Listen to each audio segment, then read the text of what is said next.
Bueno, pues buenas tardes a todas y a todos, y es un honor para el Colegio de Arquitectos daros la bienvenida a la conferencia de hoy de la arquitecta Izaskun Chinchilla, en el marco de las celebraciones del Día Internacional de la Mujer. Bueno, hoy más que nunca necesitamos referentes que inspiren a las nuevas generaciones, que amplíen los límites de la disciplina y que nos ayuden a repensar la arquitectura desde nuevas perspectivas. Y aquí estáis vosotros los jóvenes, que es una alegría. Izaskun Chinchilla es sin duda uno de esos referentes. Por eso es un privilegio tenerla hoy aquí. Gracias por acompañarnos, Izaskun. Su trayectoria es un ejemplo de creatividad, innovación y compromiso. Desde su propia firma ha desarrollado una arquitectura que no se ajusta a los moldes tradicionales, sino que los reinventa. Su enfoque multidisciplinar, en el que convergen disciplinas como la ecología, la sociología y la ciencia, nos muestra que la arquitectura es una herramienta de transformación social.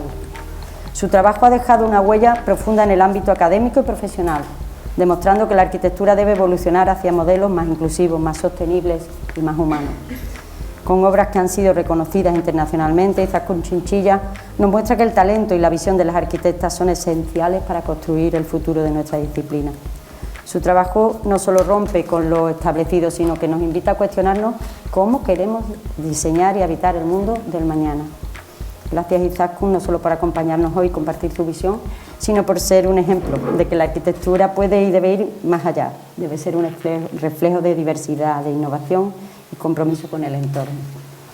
Bueno, también nos acompaña Antonio Muñoz, es alcalde de Sevilla, que bueno, igual vuelve a serlo, pero igual os preguntáis que por qué, ¿no? Que por qué está aquí, ¿no? Y yo quiero contar la historia, ¿no?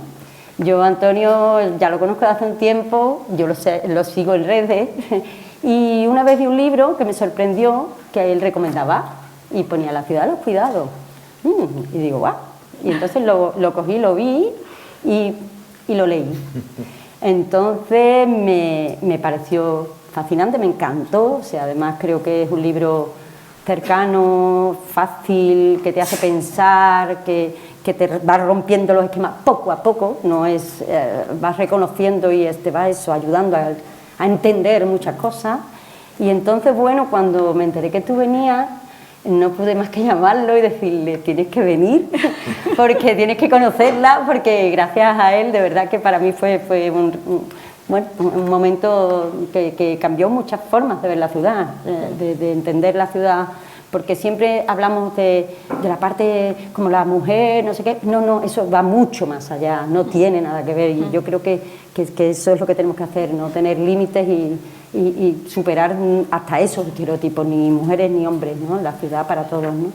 Entonces, bueno, pues por eso está aquí, ahora le paso la palabra, que quiere también presentarte o hablar contigo, ¿vale? Bueno, pues muchas gracias, Nuria, por darme este protagonismo en la presentación, que yo creo que es inmerecido, ¿eh? Porque muchos de vosotros y vosotras podéis pensar qué hago yo aquí, ¿no? Porque a mí me encanta venir a los coloquios, a vuestros debates. La última vez que estuve fue precisamente con Guillermo Vázquez Consuegra, que nos contó todo el largo y tortuoso camino de intervención en las atarazanas, pero yo nunca pensaba que iba a estar aquí, en esta parte, ¿no? Hablándole a los arquitectos, así que tengo un poco el síndrome de la impostura, pero permíteme ser breve.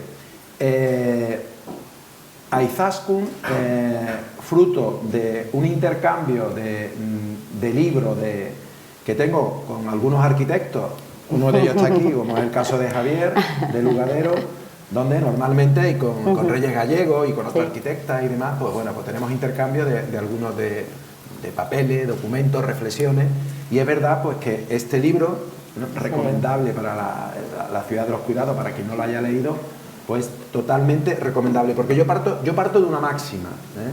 Cualquier responsable público, en mi caso yo fui responsable de urbanismo y posteriormente estuve 1 año y medio de alcalde, hay una cosa que tenemos que hacer, que es leer. Leer, parece una obviedad, parece muy sencillo, y no leer solamente informes o cartas que podamos remitir a otras administraciones, sino yo creo que tenemos la obligación de actualizarnos a la hora de pensar sobre qué políticas públicas, y no hablo solamente en el ámbito del urbanismo o de la arquitectura, hablo en general, qué está ocurriendo en otras ciudades, qué está pasando en otros países, cuáles son esas políticas de éxito en lo social, en lo económico, en lo urbanístico, en lo cultural. Y entonces en esa ansiedad, por llamarlo de alguna manera, de leer, bueno, pues yo soy economista de formación, pues cayó en mis manos este libro. Izaskun, sabéis que es una de nuestras arquitectas internacionales, es doctora por la Escuela de Arquitectura de Madrid y es catedrática en Londres en la Bartlett School de la University College of London, y también es catedrática invitada en Hong Kong.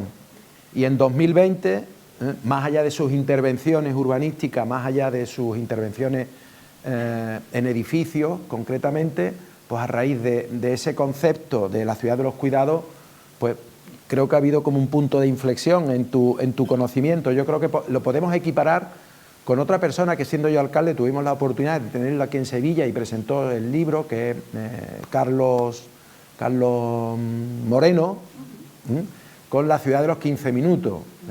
Yo creo que ahora mismo todas las reflexiones en torno al devenir de las ciudades, conceptos o reflexiones como la ciudad de los 15 minutos o la ciudad de los cuidados, me parece que son dos libros de referencia, igual que lo fue en su momento, al menos para mí, el libro de James Jacobs, de Muerte y Vida en las grandes ciudades, donde precisamente muchas de las apuestas que ya esta activista, que creo que no era arquitecta, hacía sobre la necesidad de que una ciudad viva, la condición sine qua non es que hubiera una mezcolanza de uso, de edificios antiguos, edificios modernos, donde hubiera el uso residencial mezclado con el uso de trabajo, toda esa mezcolanza, ese uso híbrido, creo que también está muy presente en tus reflexiones, en tu obra, al igual que el de Carlos Moreno, ¿no? en su ciudad de los 15 minutos. Yo parto también de una máxima, y que me vale también para introducir a Izaskun. Hay una tendencia demográfica que es la concentración de población en ciudades. Se estima que en el 2050 7 de cada 10 personas vamos a vivir, esperemos que estemos todos vivos, en las ciudades, y eso supone un auténtico reto o desafío de qué hacer, cuáles son las políticas que vamos a desarrollar en nuestras ciudades, puesto que vamos a tener un incremento progresivo, que ya se está produciendo de hecho, de población que va a vivir, que va a concentrar, que va a demandar servicios, que se va a mover, que va a trabajar, que va a vivir en esos entornos urbanos.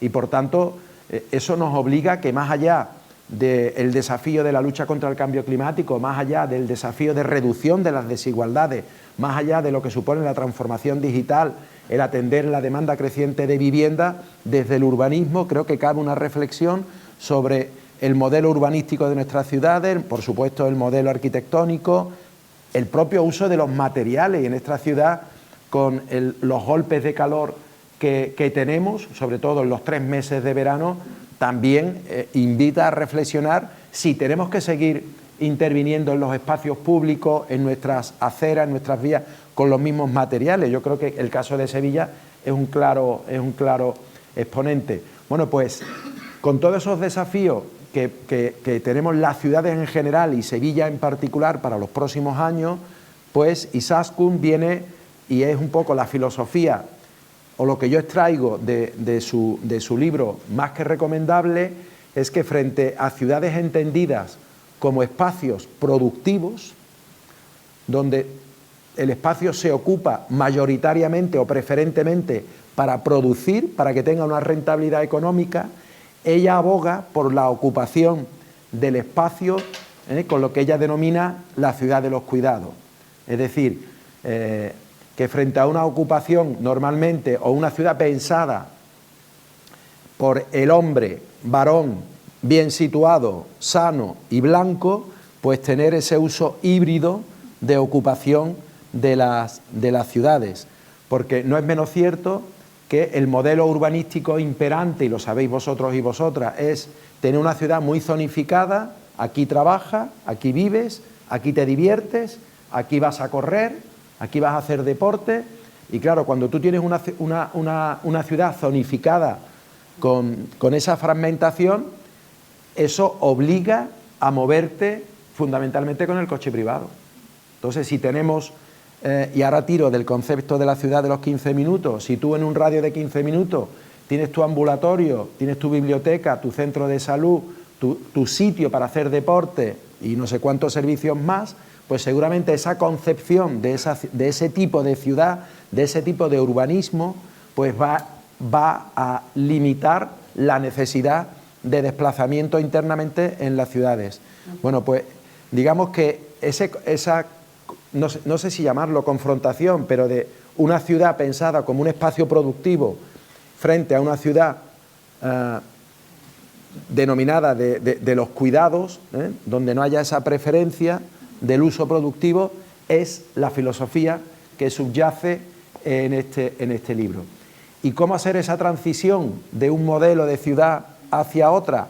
Bueno, pues ella puede contar muchísimas experiencias, muchísimos ejemplos, algunos de ellos insignificantes desde el punto de vista presupuestario. Aquí no estamos hablando en algunas ocasiones de grandes inversiones, pero lo que sí es cierto, y es mi reflexión en este caso como responsable político, ahora mismo en la oposición, en el Ayuntamiento de Sevilla, yo creo que el coche hay que empezar a dirigirlo, bueno, el coche quizás no sea la palabra más exacta, pero la concepción de la ciudad quizás haya que empezar a girarla hacia otros derroteros y no tener solamente ciudades en función de los coches, pensadas para los coches, porque entonces seguiremos haciendo y cometiendo los mismos errores.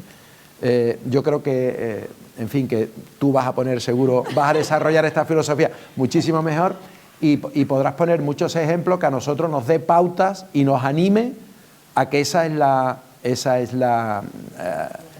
el objetivo. Yo te adelanto y ya termino que en el caso de Sevilla hay una cultura del coche muy impregnada, como en muchísimas ciudades, donde todos intentamos llegar con el coche hasta la puerta de nuestro establecimiento comercial, de trabajo o de visita a nuestros amigos y demás, ¿no? Y eso cuesta muchísimo trabajo, pero eso yo creo que es irrenunciable en el día de hoy si realmente queremos un mundo mejor y pensando en las personas.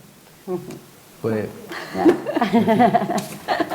Bueno, pues nada, Izaskun, muchas gracias por la presentación. Bueno, estoy muy orgullosa de que puedo poner una línea nueva en mi currículum, que es que me ha presentado un representante municipal fan de los Smith. Totalmente. Hemos estado a punto de coincidir varias veces y claro, cuando yo leí el alcalde de Sevilla es fan de los Smith, yo dije, pues el destino nos ha unido. Bueno, muy bien. A ver, que le tengo que dar un botón para que salga... No, vosotros lo veis ahí, es verdad, sí, yo veo aquí, vosotros veis ahí, vale. Bueno, pues estoy contentísima de estar, muchísimas gracias por la invitación y por la presentación tan bonita. Y bueno, contaros que voy a intentar resumir muchas cosas, a ver qué tal sale esta pequeña mezcla de cosas, pero contaros que una parte de la militancia un poco en el mundo de la arquitectura, desde mi trayectoria, ha sido intentar establecer un poco un cierto contacto, un contacto positivo y constructivo entre la investigación académica, el ejercicio libre de la profesión de arquitecta y la docencia, intentando que esas tres patas tengan unas relaciones verdaderamente, ya he dicho, constructivas y positivas, con un cierto impacto y una cierta relevancia, ¿no? En ese sentido, bueno, desde el estudio nos hemos empeñado no solo en hacer arquitectura, en ganar concursos, en conseguir encargos, en conseguir llevarlos a cabo, sino también en pensar en qué pasa un poco después, lo que llamamos filosofía posocupacional. Esta idea de que los arquitectos, su trabajo no termina el día que se corta la cinta del edificio, de la plaza, de la intervención pública, sino que casi empieza, ¿no? El día que inauguramos algo y empieza a ser utilizado, ese día para nosotros empieza la verdadera vida social de la arquitectura, ¿no? Que es la que a nosotros nos interesa desde el punto de vista de la investigación. El contacto empírico, directo, con la población, que es un poco de lo que va ese libro del que luego hablaremos. El contacto de esas personas que empiezan a utilizar, a hacer suyas, a agenciar todo lo que tienen alrededor y a cambiar los conceptos y las agendas que tenían los arquitectos, ¿no? En esa idea de que quizás la evaluación por parte de diferentes profesiones y de diferentes disciplinas, la capacidad que tiene un consorcio universitario como el University College of London, que tiene una de las mejores facultades de sociología, que tiene uno de los mejores departamentos de compromiso ciudadano, casi del mundo, pues la posibilidad de que gente como ellos estén de tu mano y te ayuden a evaluar los proyectos, pues quizá también hace ver que podemos cerrar ciclos de conocimiento que ahora mismo nos han cerrado tanto en la profesión, ¿no? Hemos estado corriendo mucho para inaugurar viviendas colectivas y nos hemos ido, para inaugurar ciudades y nos hemos ido, para decir la ciudad tiene que tener mezcla de usos y estar a 15 minutos todas las cosas unas de otras. Lo hacemos y nos vamos, ¿no? Los arquitectos nos vamos, ¿no? Entonces la apuesta es hay que quedarse. Hay que quedarse y ver qué pasa. Y en un hay que quedarse y ver qué pasa hemos intentado hacer públicas ciertas de las reflexiones que tienen que ver con el diseño a través de medios como la escritura, el contacto con los medios de divulgación públicos más generalistas. Yo siempre estoy casi más orgullosa cuando sale algo en televisión o en prensa generalista. Me encantan las publicaciones en revistas de arquitectura y de investigación, pero creo que tenemos que trascender, ¿no? Entonces, la ciudad de los cuidados partió de esa idea de que teníamos que conectar esos diferentes ámbitos del saber y esa idea de lo posocupacional. ¿Qué pasa cuando realmente hacemos la arquitectura? Y se cumplen las agendas que teníamos en la cabeza. ¿Qué pasa con nuestras ciudades? Y partió también de la base de reconocer de que existe una enorme asimetría entre la inversión económica, pero también política, cuántas horas de trabajo se han dedicado en los parlamentos, en los programas de los partidos políticos, y también en la inversión del propio tiempo y atención de los ciudadanos y de sus medios de comunicación, esa asimetría enorme entre la atención a lo productivo y la atención a lo no productivo. A veces llamamos lo reproductivo, pero parece que solo tiene que ver con tener hijos y tiene que ver con muchas más cosas, ¿no? Pensemos en las ciudades, normalmente sabemos qué horarios tenemos para realizar las diferentes actividades logísticas, en qué lugares podemos establecer un negocio, por ejemplo, una factoría, una fábrica.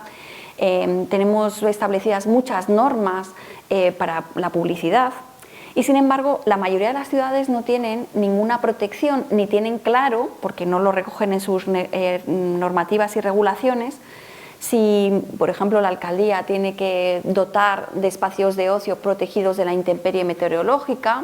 Es necesario que las ciudades tengan áreas de paseo gratuitas donde puedas estar protegido si hay una inclemencia. Si un establecimiento comercial como un bar ocupa en parte la vía pública, debería dar un servicio como acceso gratuito a su aseo o acceso gratuito al agua potable. Diréis, bueno, pues es que esto, ¿para qué tiene que estar regulado? ¿No? Parecen como chorradas, ¿no? O sea, como esto que tiene que ver con nuestra vida cotidiana, nadie se molestó en regularlo, ¿no? Y cuando miramos a quién lo ha regulado, normalmente lo ha regulado para mal, ¿no? Hay 157 ciudades en Estados Unidos que no permiten dormir en el espacio público. Esto está hecho, evidentemente, por un problema enorme de presencia de homeless en las ciudades, pero también limita extraordinariamente nuestros derechos y también limita extraordinariamente la filosofía de espacio urbano relacionado con las necesidades biológicas. Los mayores necesitan áreas de descanso, los niños necesitan áreas de descanso, muchas especies biológicas necesitan áreas de sombra, contacto con el agua, lugares protegidos a lo largo de su vida. Cuando prohibimos dormir en la calle, y os digo mi experiencia en la estación de Atocha, yo he sido una commuter profesional, he tenido que viajar mucho por proyectos a muchos lugares y he sido una gran usuaria de la estación de Atocha, y cuando te duermes hay un señor que viene con un palo y de verdad es literal, es un guardia de seguridad y te da con el palo en el pie. Él debe tener como unas directrices porque siempre se repite la escena similar, ¿no? Y te dice, aquí está prohibido dormir. Y tú le dices, yo ya he probado, y le digo, no estoy durmiendo, tengo los ojos cerrados para concentrarme mejor en lo que tengo que hacer en el día. Y entonces te queda así y me dice, eso también está prohibido.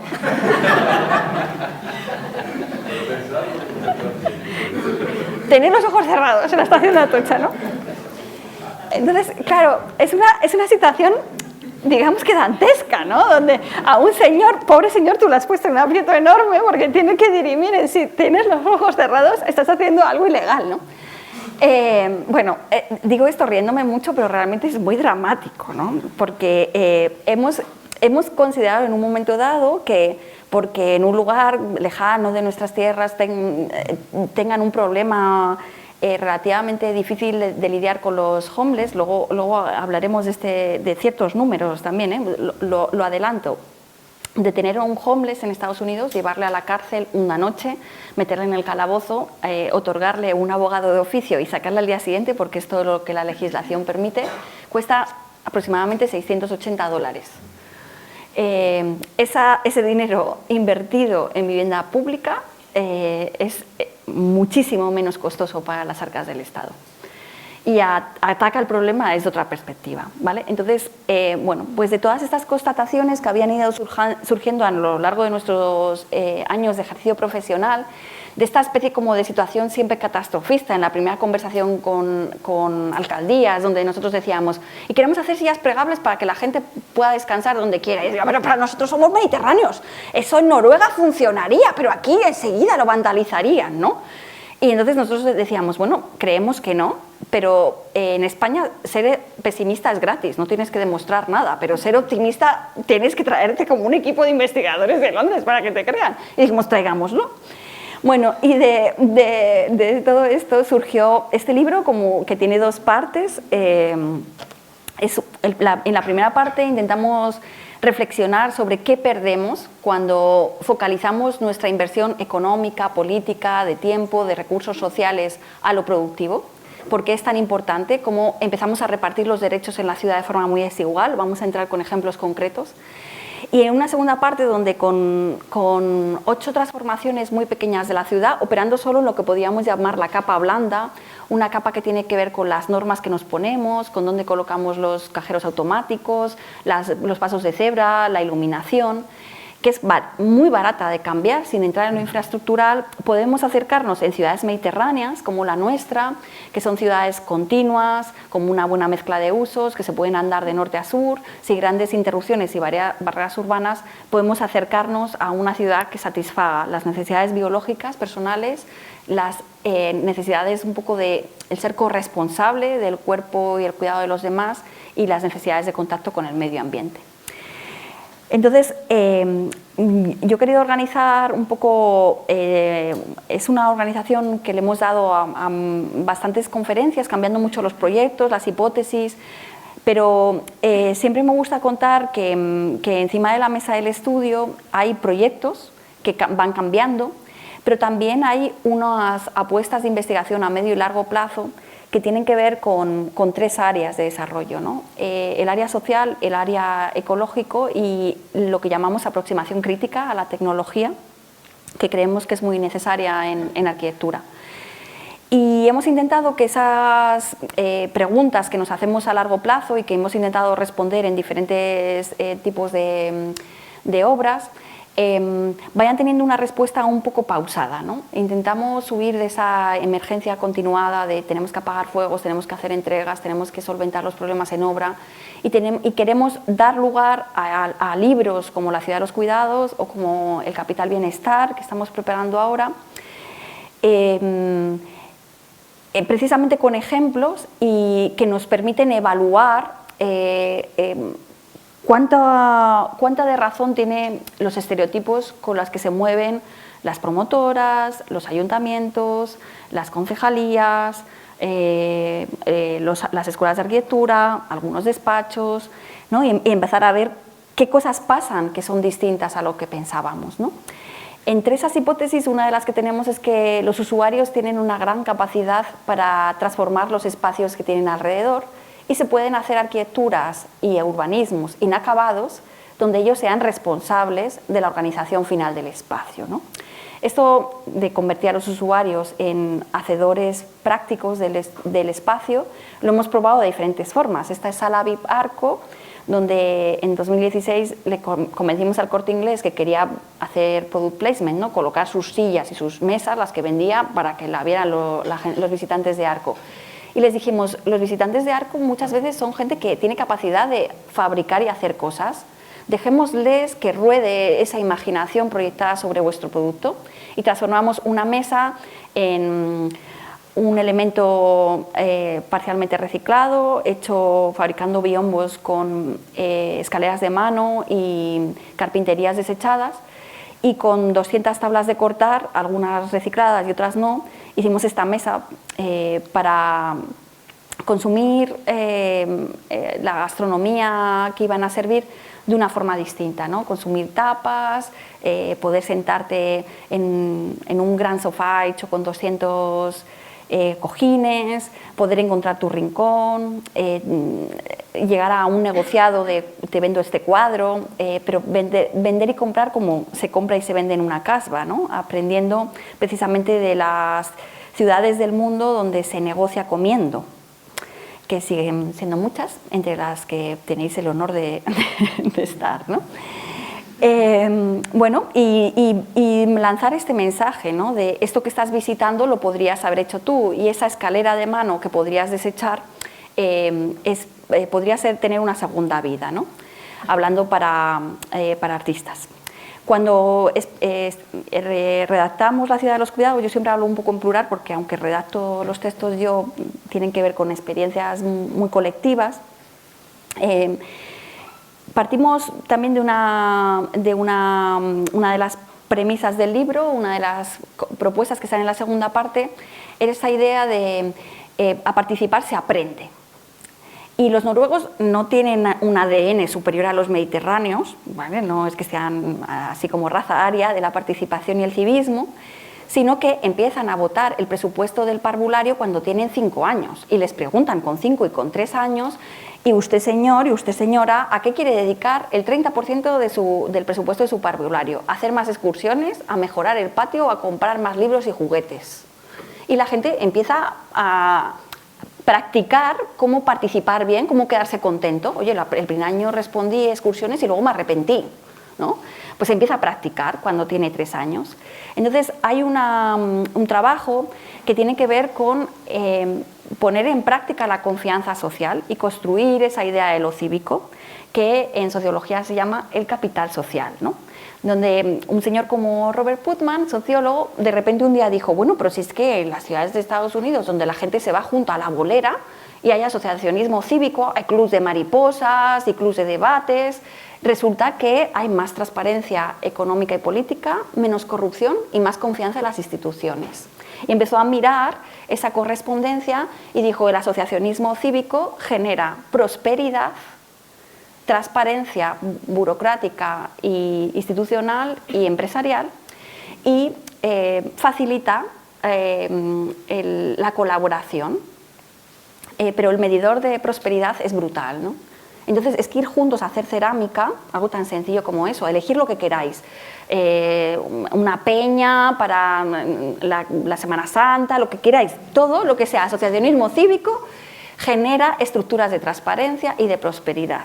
Bueno, entonces decimos, si la arquitectura puede hacer algo en este campo, bueno, pues algo tan sencillo como, por ejemplo, dejar que la gente se siente donde le apetezca. Esta era una de las hipótesis del libro que conseguimos testar gracias al apoyo de la Fundación Daniel y Nina Carasso, el Festival Concéntrico y el Ayuntamiento de Logroño, que nos permitieron codiseñar con 100 ciudadanos a través de un software en una aplicación para el móvil 100 sillas que permitían partir de un icono del diseño del siglo XX, convertirlo a través de la fabricación digital en una silla portátil plegable, decidir dónde querías que la silla fuera liberada durante 7 días de una semana, estos sean los iconos de los que partíamos, añadir pequeños elementos para la mejor ergonomía, reposabrazos, umbráculos, hacer alusión a algunos de los elementos del patrimonio tangible y el patrimonio intangible de la ciudad.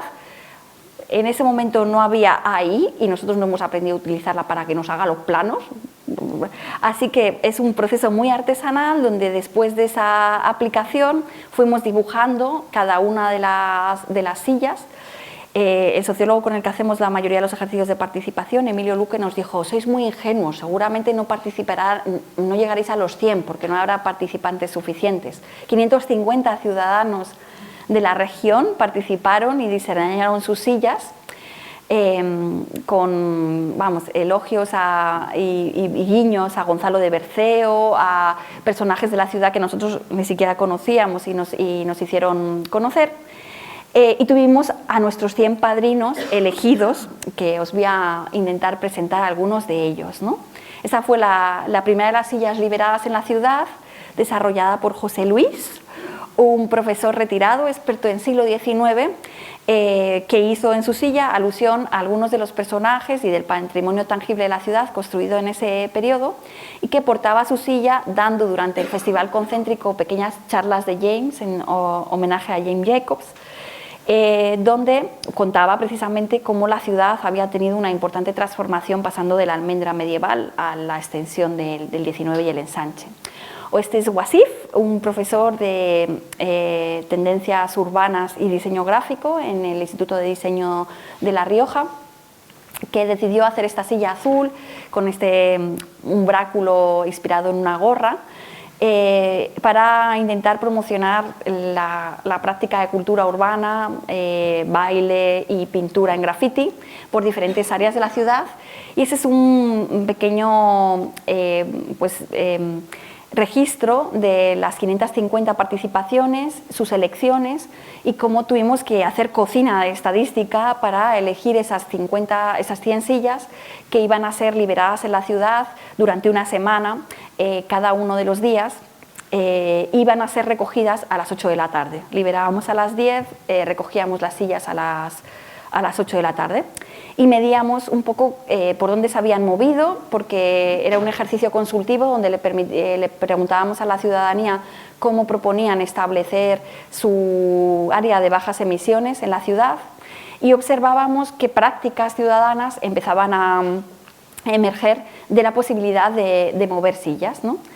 Pues emergieron muchísimas actividades de debate, actividades de conversación, charlas improvisadas, lugares de congregar amigos, reuniones de adolescentes, que son uno de los grandes grupos olvidados de muchas ciudades. Pudimos recoger cada uno de los días esas malas expectativas que tenía en parte el Ayuntamiento de Logroño, que nos decía: bueno, el primer día volverán, de las 100 volverán 80 o 50 y la mayoría volverán rotas. Me gustaría que hicierais una pequeña apuesta: 7 días, 100 ciudadanos, 100 sillas. ¿Cuántas volvieron el último día, domingo? ¿Apuestas? ¿Caballeros? 100. Ninguna estaba rota, de hecho había alguna que había tenido algún problema y la habían reparado sus propios padrinos, ¿no? Bueno, pues diréis, en España hace falta poca documentación para ser pesimista, empezamos a tener la documentación para ser optimistas, ¿no? Está aprobado, el vandalismo funciona y existe fundamentalmente en áreas descuidadas de la ciudad, es decir, la gente reconoce cuando se le cuida, cuando se le equipa y se hace parte y forma parte de ese esfuerzo, ¿no? Esto nos ha hecho ver que realmente puede haber una contribución de la arquitectura muy intensa y con mucho impacto a lo que llamamos el capital social, a lo que llamamos generar esa riqueza del asociacionismo cívico, ¿no? Otro de los ejemplos es este pequeño trabajo con el Ayuntamiento el distrito de Camden, dentro del Ayuntamiento de Londres, donde se dirigen a UCL y nos preguntan cómo podemos hacer que en un área pequeñita, encajonada entre dos grandes estaciones, King Cross and Pancras y Euston, donde hay 8 coles, nos dicen cómo podemos hacer para promocionar el montar en bici y que la gente vaya en bici al colegio, porque hemos intentado y no funciona, y a nosotros nos parecía un barrio emblemático, ¿no?, para poder conseguirlo. Entonces nosotros empezamos a hacer pequeñas aproximaciones empíricas y les decimos, porque veíamos había muy poca literatura, no sabíamos cómo utilizar la literatura para hacer buenas recomendaciones, y hicimos 3 talleres con niños entre 4 y 15 años con 15 a 17 participantes, en 2 de ellos sin familia, en 2 de ellos con familia, y les hicimos varias preguntas comunes. Les dábamos estas especies de casas de muñecas que representan los edificios patrimoniales de la zona y edificios públicos, y la primera pregunta que les hacíamos es ¿por qué, si reconoces este edificio? Muchos de ellos sí, los niños lo reconocían, les preguntábamos por qué. Y nosotros, como nos habíamos leído a Kevin Lynch y toda la literatura que trabajabas en la ciudad, creíamos que iban a decir, es un hito, ¿no? Tiene materiales más oscuros de los de la zona, la geometría del tejado es apuntada, o no sé, incluso es estilo gótico. Esperábamos cosas de este tipo de arquitectas ingenuas, esperábamos que respondían con alguna de las 36 asignaturas que nosotros habíamos estudiado en la carrera, ¿no? Bueno, pues no, ni cimentaciones, ni instalaciones urbanas, ni estilos de la arquitectura, ni la historia, no. Los niños nos decían, esta es la estación de Euston, y yo allí fui a recoger a mi familia la primera vez que vinieron a visitarnos a Londres. ¿Vale? Y esta es la iglesia de St. Mary, donde canté en público por primera vez. ¿Vale? El plano urbano que muchos arquitectos han dicho se forma a través de la trama y el hito. Compañeros, yo cuando le pregunto a los niños no me dicen nada de hitos y tramas. Lo que me dicen es el recuerdo y la experiencia personal. Y curiosamente, cuando la intervención familiar o la entrevista en profundidad se realizaba con sus compañeros adultos y sus familias, la experiencia era muy parecida, ¿no? Yo hice una pequeña prueba en mi casa y le dije a mi madre qué recordaba del Museo del Louvre, ¿no? Ella había hecho su luna de miel en 3 días yendo a Francia y a Alemania con mi padre en el coche, ¿no? Y entonces ella me dijo, el Museo del Louvre es un sitio muy estresante donde tienes que correr un montón y ves la Mona Lisa súper rápido, claro. Y entonces, claro, yo lo comparé con mi Museo del Louvre. Yo fui becaria en el laboratorio de Bruno Latour durante 2 meses, bueno, 3 meses, y todos los días iba al Museo del Louvre cuando terminaba de trabajar. Claro, pues os podéis imaginar, otro cantar, otra experiencia completamente distinta. Es decir, existe una base, digamos, para mí, una pérdida durante décadas de contacto real con la ciudadanía, que nos ha hecho a los arquitectos, a muchísimos técnicos, también muchos técnicos municipales, muchas personas que están en planificación, perder un contacto real con cómo se genera, por ejemplo, el mapa tridimensional para navegar por la ciudad en edades tempranas. ¿Qué empezamos a reconocer nosotros de forma muy rápida? Niños en edades muy pequeñas, hasta los 2, 4 años, son capaces de reproducir itinerarios repetidos, ir a la panadería. Niños a partir de los 5 o 6 años pueden elegir entre ir por itinerarios distintos, voy por el parque o voy por la calle comercial. Niños a partir de los 7 o 8 años son capaces de ir por itinerarios que no han hecho nunca, pero a los que tú les diriges. Y si los diriges a través de elementos tridimensionales, como estos planos tridimensionales que realizábamos, esto es más eficaz que si les diriges a través de mapas bidimensionales y hace que más tempranamente puedan hacer itinerarios alternativos. Y esta es la conclusión dramática de nuestro estudio empírico. Los niños son capaces de realizar los itinerarios desde los 4 años, los hacen de forma fáctica a partir de los 14, porque sus familias no les dejan realizar itinerarios independientes por una gran amenaza en la ciudad. Os voy a dar una pista y no son los violadores de niños ni los pederastas. Son los coches. Claro. Entonces, lo que hace que la mayoría de las familias tomen la decisión de no permitir dejar hacer itinerarios independientes a niños que tienen la capacidad cognitiva de hacerlo y que se desarrollarían cognitivamente de forma extraordinaria y exponencial haciéndolo, es el vehículo privado, que en este momento usan en Londres un 4% de la población, debido a los impuestos y a mucho más. ¿Hay algún partido político o algún alcalde o algún arquitecto municipal que haya tomado esa decisión y haya dicho, parémonos? Al 4% de la población se le dan derechos para que coja el coche, todo el resto, infancia y padres, que se queden sin derechos de uso del espacio público, porque esto lo han votado los ciudadanos. No. Nadie lo ha votado. Lo que pasa es que nuestras ciudades han ido tomando decisiones de facto, decisiones materiales, que reparten los derechos de forma desigual, sin que nosotros lo hayamos elegido. Esto es lo que muchos sociólogos hablan del urbanismo y el parlamento de los objetos. los cajeros automáticos, los pasos de cebra, los bancos, toman decisiones por nosotros y nosotros no somos conscientes. Entonces, para nosotros este es el área de bajas emisiones de Logroño, el negrito es lo que quería implantar el ayuntamiento, el naranjita, no sé si se ve bien, es lo que en el área en el que propusieron nuestros ciudadanos moverse con las sillas. ¿Veis que hay diferencias sutiles? Cruzar el río y meter dentro del área de bajas emisiones el campus de la universidad, meter dentro del área de bajas emisiones todo el área cercana al Ebro, que está muy afectada por un gran vial perimetral y por varios aparcamientos disuasorios. Bueno, pues esto es lo que la experiencia material de recorrido de la ciudad genera un conocimiento distinto, ¿no? A nosotros nos decía el Ayuntamiento de Logroño, no creo que vayan a detectar grandes áreas sin zonas de descanso, porque lo hemos cuidado mucho. Y universalmente, prácticamente entre todos los encuestados, se detectaban áreas como la entrada de los colegios y la salida y entrada de las infraestructuras de salud, hospitales y centros de día, como áreas que estaban desprovistas de lugares de descanso. Pensar en vuestra propia ciudad, y normalmente es una pauta que se repite, ¿no?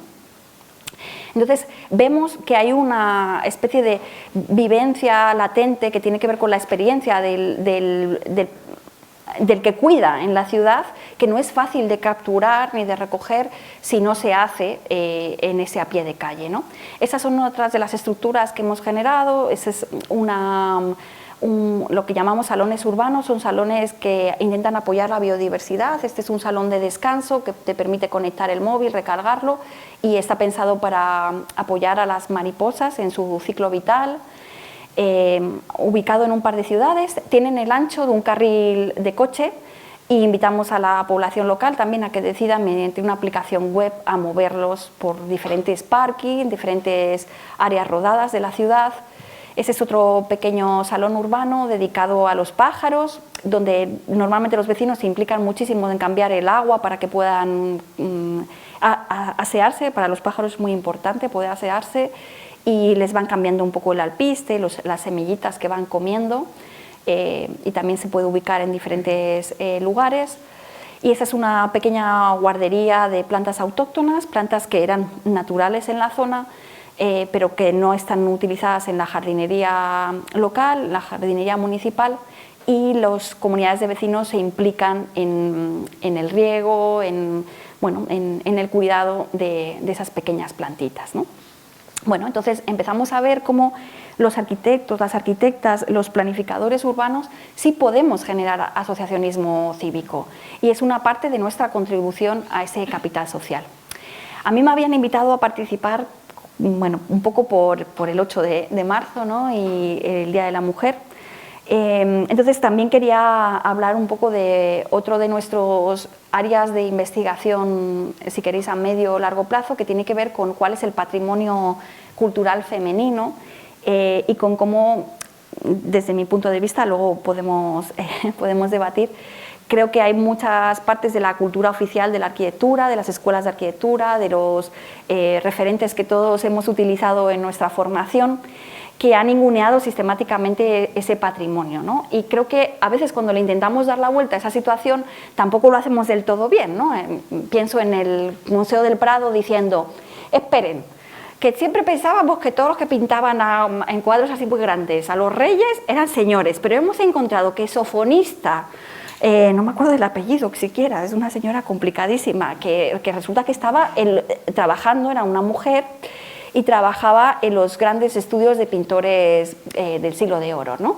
Trabajó en varios. Dice, espere, que esta señora sí que era señora y hacía los mismos cuadros que hacían estos. Y dices, hombre, ya, pero eso era una actividad nítidamente masculina, y esto es una excepción, ¿no? Quizá lo que debemos pensar es si los museos no deberían estar enseñando otras cosas, ¿no? Las mujeres históricamente hemos sido responsables de la crianza. ¿Podríamos hablar de educación? Hay artes que se han considerado menores, como el bordado, la cerámica, la cestería, que han estado muy significativamente desarrolladas por mujeres. Quizá deberíamos pensar que son artes también mayores y no menores, ¿no?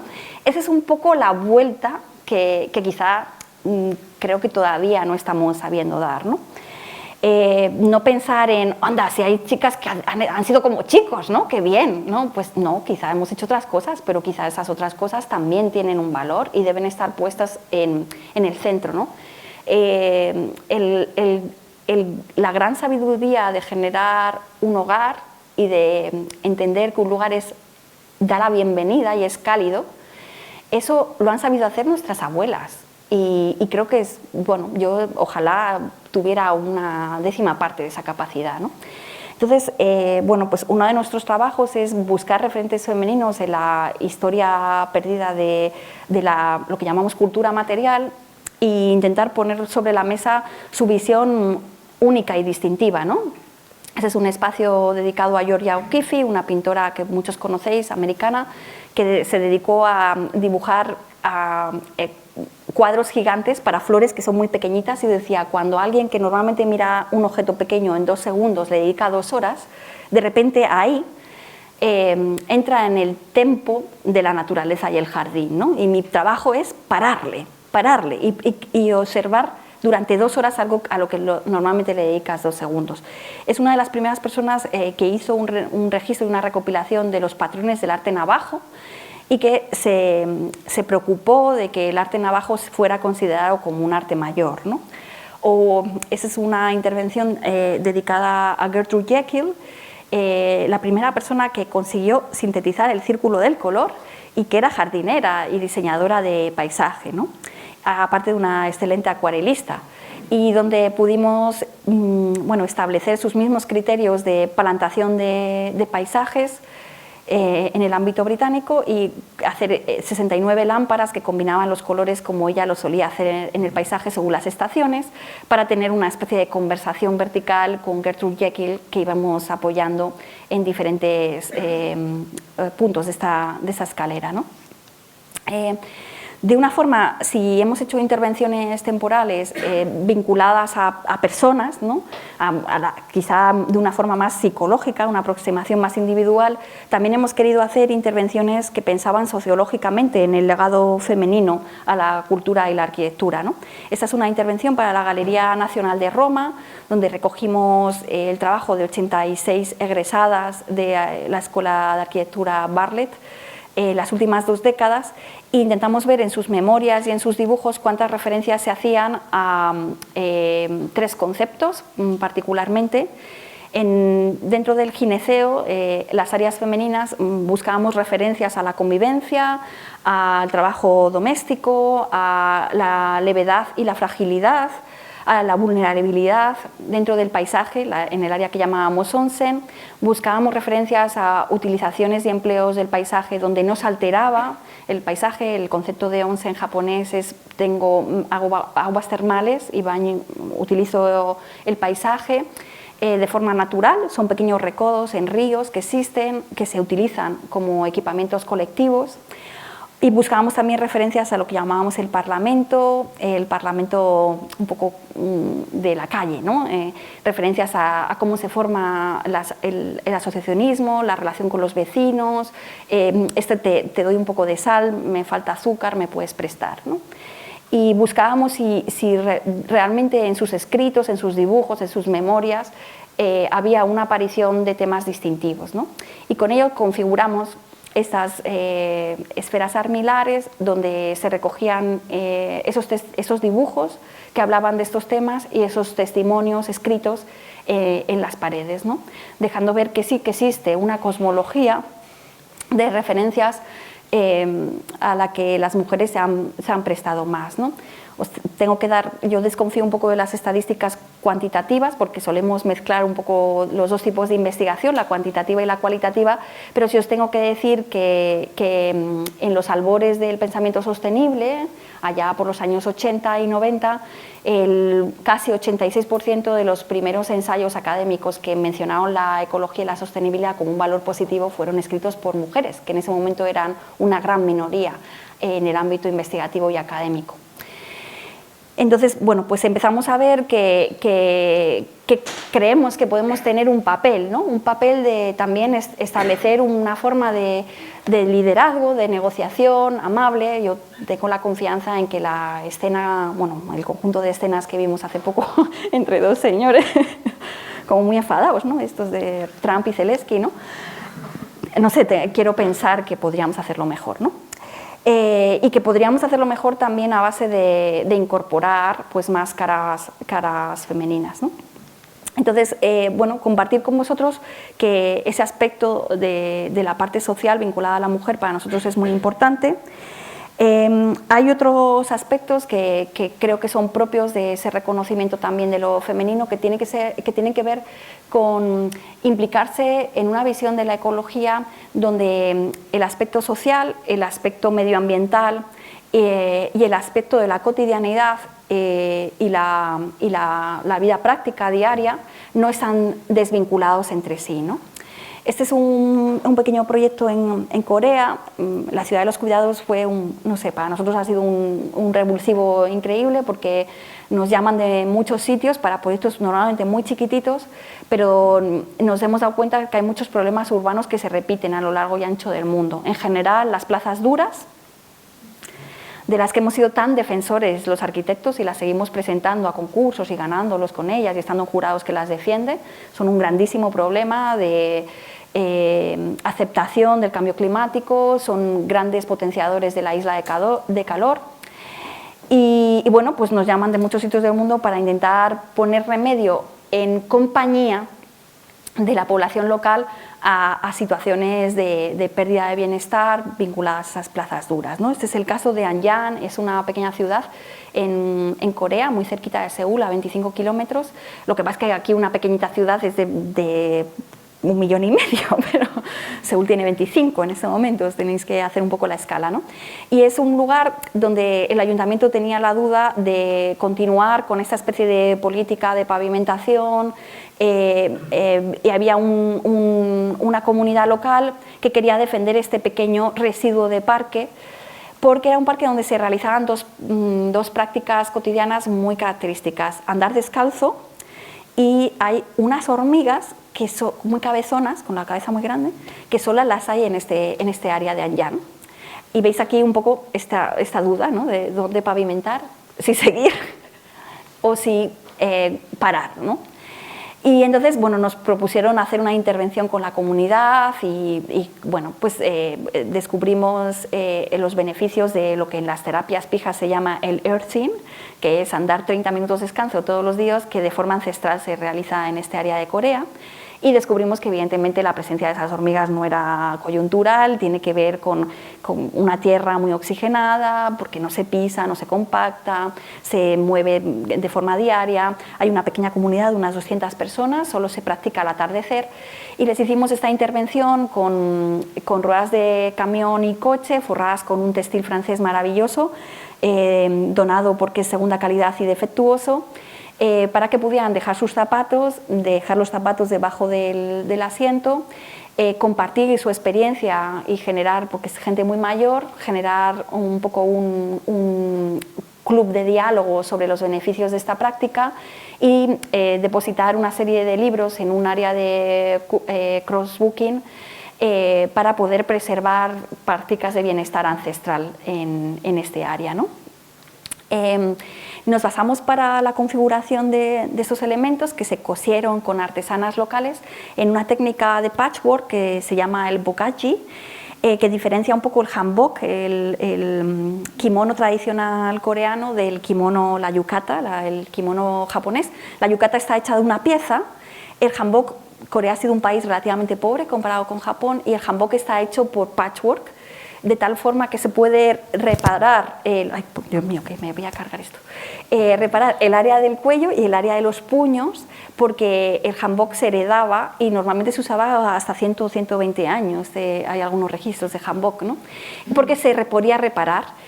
frente a una cultura de, bueno, pues una sola pieza, donde cuando hay una rotura se deja de usar, ¿no?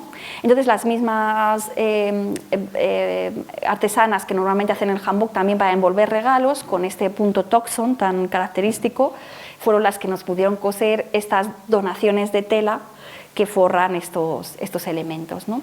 Y aquí veis un poco la pieza. Normalmente nosotros trabajamos mucho con entidades no gubernamentales que tratan de dar visibilidad y capacidad de acción a colectivos ciudadanos que tienen, bueno, pues una baja representación, ¿no? Luego veremos algunos otros proyectos, ¿no? Entonces, de nuevo veis como estas políticas de los cuidados, yo creo que tenemos que empezar a pensar que el comercio no va a ser capaz de animar la ciudad más. Está más que probado el efecto que va a tener el comercio digital, va a hacer que quede en pequeños áreas comerciales, en las grandes arterias de las ciudades, pero si concebimos este modelo de los superbloques, ¿no? Tenemos grandes áreas delimitadas por calles comerciales que se quedan sin realmente tener un comercio vivo. Entonces la vitalidad urbana ya no puede residir en la estrategia comercial. Empezamos a asumirlo, ¿no? Yo todavía, una persona tan brillante como Iñaki Ábalos, todavía tengo un artículo de hace 5 años que decía: hay que convencer a la gente para que consuma comercio local, porque el comercio es la vida de las ciudades. Bueno, pues hay que asumir, yo creo, que tiene que haber una vida distinta, es la vida cívica, ¿no?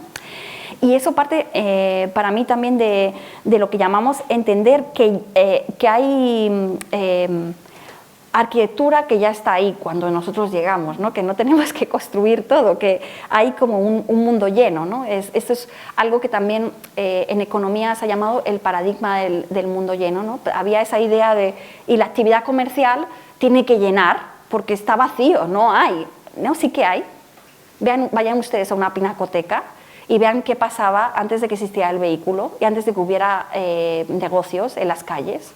Existía una vida urbana maravillosa, ¿no? Había gente que salía a recuperarse de las enfermedades respiratorias delante de una fuente, y la ciudad era un espacio de curación, ¿no? Bueno, pues este es un proyecto que para nosotros fue como una gran escuela, ¿no? La rehabilitación del Castillo de García Muñoz, donde asumimos que en un clima mediterráneo podíamos llegar en el 2015 a un edificio de consumo cero, simplemente no cerrando espacios y habitando el patio de armas, con arquitectura que se posaba como un conjunto de mobiliarios, ¿no? Y con una serie de chimeneas solares y de elementos que permitían subir y bajar la temperatura a unos 8 grados, y esto nos dejaba muy cerquita de la temperatura de confort durante 10 meses al año, que es el tiempo que este espacio cultural está abierto, ¿no? Aceptando pues, que hay unas limitaciones, ¿no? Pero que el lugar ya está ahí, ¿no? Y esta es otra aproximación que me gusta contarla porque bueno, fue nuestro primer encargo de una promotora privada. Nos convocaron a un concurso a 5 equipos de arquitectura. Tuvimos la super suerte de ganar el concurso con unos compañeros, bueno, brillantísimos. Y nuestra gran apuesta fue decir: esta es la Sierra de Escalona y habéis perdido vuestro paisaje local. Recuperémoslo y hagamos corresponsable a alguien que puede hacer una inversión en vivienda importante también de la regeneración paisajística de alrededor, con suelos completamente permeables y la recuperación de la flora y fauna local, en un área que es crítica en el tránsito de aves del norte de Europa al norte de África, ¿no? Entonces hicimos cosas como establecer una relación entre los usos interiores de la casa y los usos exteriores, de forma que la casa tiene 14 entradas y salidas, para que cada una de las habitaciones funcione como una pequeña ficha de dominó, ¿no? Donde puedes cocinar desde dentro o cocinar con pies descalzos desde el área de piscina en una especie de chiringuito. Practicar yoga en el interior de la habitación o practicar yoga desde fuera, escribir un email desde el área de estar o escribir un email desde el área exterior, ¿no? Estos son los documentos del concurso donde planteábamos una cubierta que intentábamos que no ahuyentara a las aves en su tránsito, porque era una cubierta muy fragmentada y construida con thatching, con paja y caña del norte de África, ¿no? Y un poco como todo ese trabajo bueno, es una vivienda que acabamos en el mes de agosto y que está ahora mismo vendida, está sin escriturar, pero vendida, mucho mejor vendida que muchos de los productos teóricamente más comerciales que la promotora tenía, y donde existía ese compromiso, por ejemplo, también con la construcción en biomateriales, el empleo de madera, el empleo de termoarcilla, el empleo bueno, pues de todas estas materiales la cal, que conocéis y que son locales, ¿no?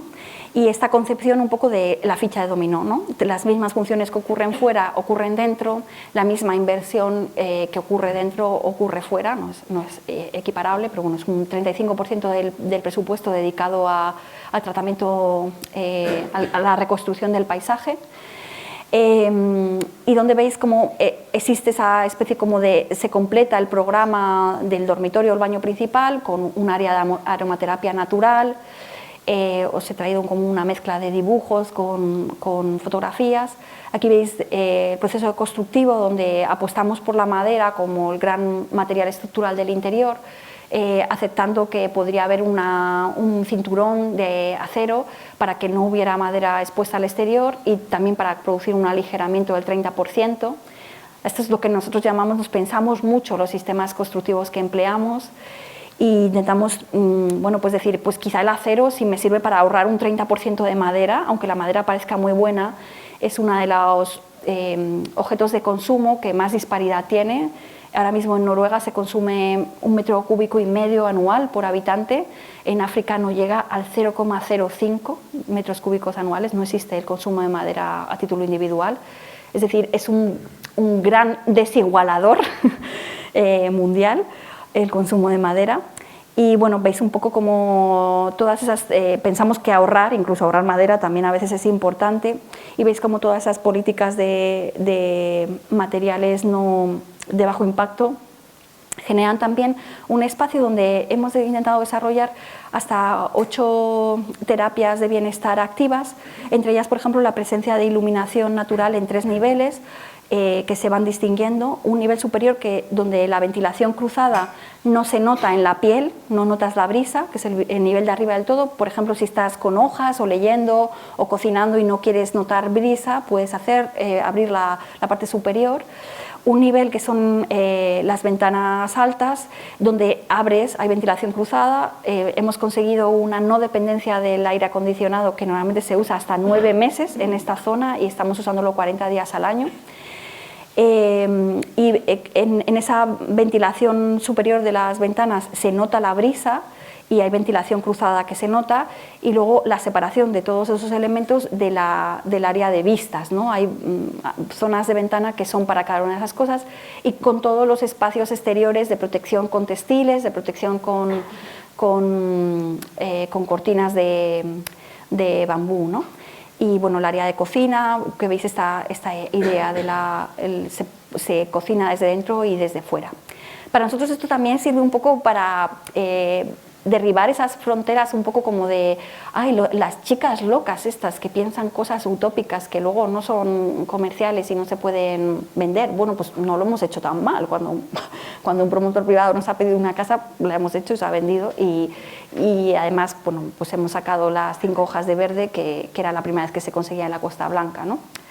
Así que creemos que puede ser un punto, ¿no? y un hito en este progreso también social hacia nuevos compromisos, ¿no? Y en ese itinerario colectivo, bueno, me gustaría también citar el diseño biofílico como otra de las áreas de investigación del estudio, donde hemos intentado llegar a políticas de confort. Esta es una transformación de una portería en un área de conferencias donde se puede hablar sin micrófono, trabajando muy intensamente sobre el techo acústico, donde trabajamos lo que se llama transparencia acústica, que es que se pueda hablar y que el sonido llegue, y la intimidad acústica, que se pueda usar como un área de eventos y no oigas el ruido, Para eso pues, están estos techos de celdillas que están súper explorados en la arquitectura eclesiástica, y el trabajo con materiales absorbentes, y bueno, y por supuesto apoyado en los software de cálculo acústico actuales que nos permiten este tipo de aproximaciones mucho más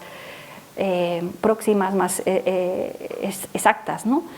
Y como este lugar, por ejemplo, era un lugar donde mucha de la gente que trabajaba en este edificio, es una casa de decor, que es una especie de pop-up de una semana, un mes y medio, pues muchos de los trabajadores venían aquí a descansar, y cuando les preguntábamos por qué, porque nosotros siempre hacemos esto de volver, ¿no? Y entrevistar a la gente, y nos decían, no, pues no lo sé. Y entonces les decíamos, ¿qué sientes? No, llego aquí, hay mucha paz, y les hablábamos enseguida del ruido, y me decían, no, es que nunca se oye el ruido. Y efectivamente, pues esa especie de confort acústico era uno de los puntos, ¿no? Más recientemente hemos empezado a trabajar también para varios ayuntamientos, muchas veces al hilo de celebraciones puntuales, como los festivales de diseño. Este es Madrid Design Festival y la Milan Design Week del 22, que nos encargaron lo que se llama un oasis urbano, un lugar donde se puede parar un poco y se puede reconectar con el cuerpo propio, el cuerpo de los que te acompañan y la naturaleza, con 8 experiencias de autoconsciencia. La primera es este cocoon, que te permite tumbarte y notar el peso de las diferentes partes de tu cuerpo, una pequeña mesa para compartir las mejores y las peores experiencias del día.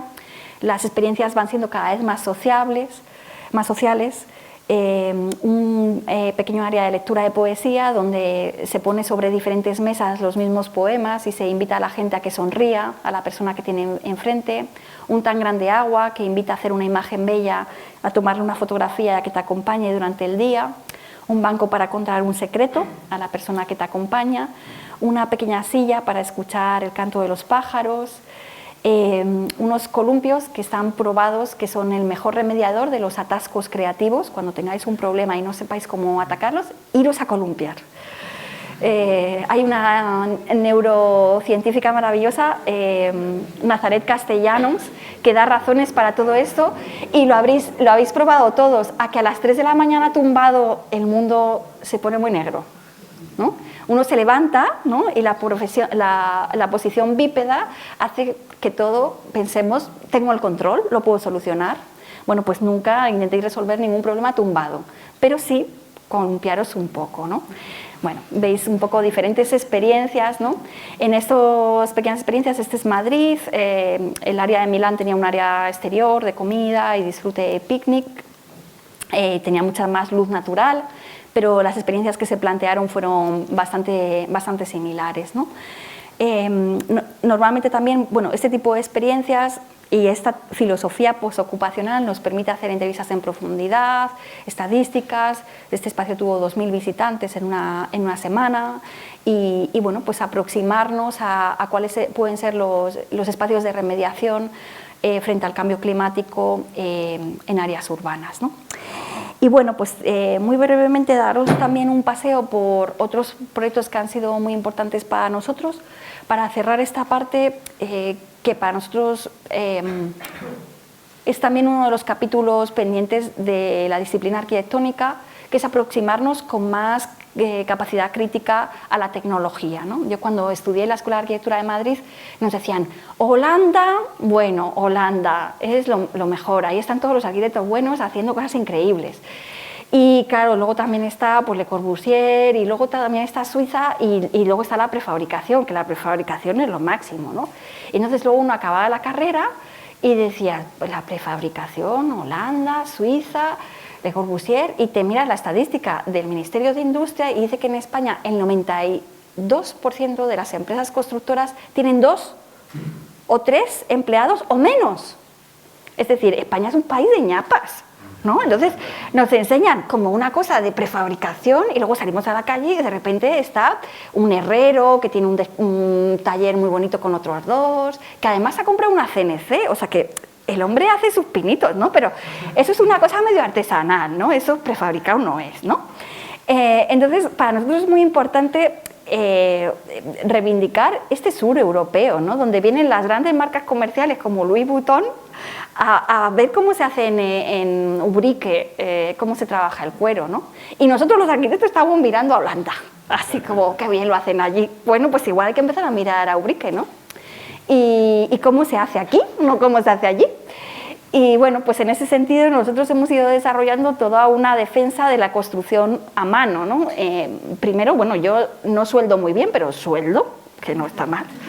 Y bueno, toda la parte así como de fabricación digital, un poco más de carpintería, pues ahí está. Esta es una intervención que hicimos en Nueva York con voluntarios, trabajando con ruedas de bici, 550, paraguas, 350, 120 trípodes de fotógrafo, y trabajando con una comunidad que intentaba reivindicar que una isla que está a escasos 4 minutos en barco de Manhattan, que solo se usaba para que aterrizara el helicóptero del presidente de Estados Unidos cuando visitaba Nueva York y se abría al público durante 3 meses al año en verano, fuera de utilización pública, cosa que han conseguido. Afortunadamente la isla está ahora mismo abierta prácticamente el año entero, y donde trabajamos con materiales reciclados con esa postura crítica, ¿no? Podemos aspirar a la circularidad y nos lo están impidiendo muchas normativas, muchas formas de consecución de seguros que hay que empezar a actualizar, ¿no? Este es unos principios que hemos desarrollado con nuestra empresa de ingeniería más afín, que tienen que ver con aceptar que, por ejemplo, reciclar necesita calcular las estructuras de otra manera, asumiendo que los materiales van a fallar y aceptando formas de remediar ese fallo, ¿no? Redundancia, continuidad, y intentar combinar lo que llamamos estabilidad local, estabilidad intentando dar rigidez a las uniones en el capacity design y en esa idea de redundancia, con estabilidad global, ¿no? Y contribuyendo a esas redundancias múltiples, ¿no? Y pensar que nuestros ciudadanos están preparados para involucrarse muchísimo más en una visión más comprensiva, más profunda de la tecnología, ¿no? Este es un pequeño prototipo que desarrollamos en la Murcia, para que los de Nueva York vieran qué podían aprender cuando se enrolaban como voluntarios en nuestra construcción, ¿no? Y este pequeño manual sobre un prototipo hecho en Murcia convenció a 47 personas para formar parte a pleno sol y ir debajo de la lluvia durante más de 60 días para construir esta pieza en común, ¿no? O trabajo con una marca de coworking, Utopicus, donde nos decían que queremos un edificio que mole mucho en Gracia, en Barcelona. Entonces nos decían, ¿qué materiales chulos podéis buscar, ¿no? Y nosotros les dijimos, un material maravilloso, usa materiales baratos y contrata a mucha gente porque en la zona hay excelentes artesanos. Y al principio les chocó mucho. Y entonces les propusimos aumentar un 15% del PEN, destinarlo a artesanos locales.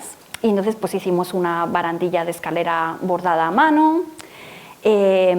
Usamos yo creía que me iban a echar del colegio de arquitectos o algo, porque usamos este pavimento que es muy feo, que es como un poco cerámica, que parece madera, que lo ponen como en los hoteles y que es realmente feo.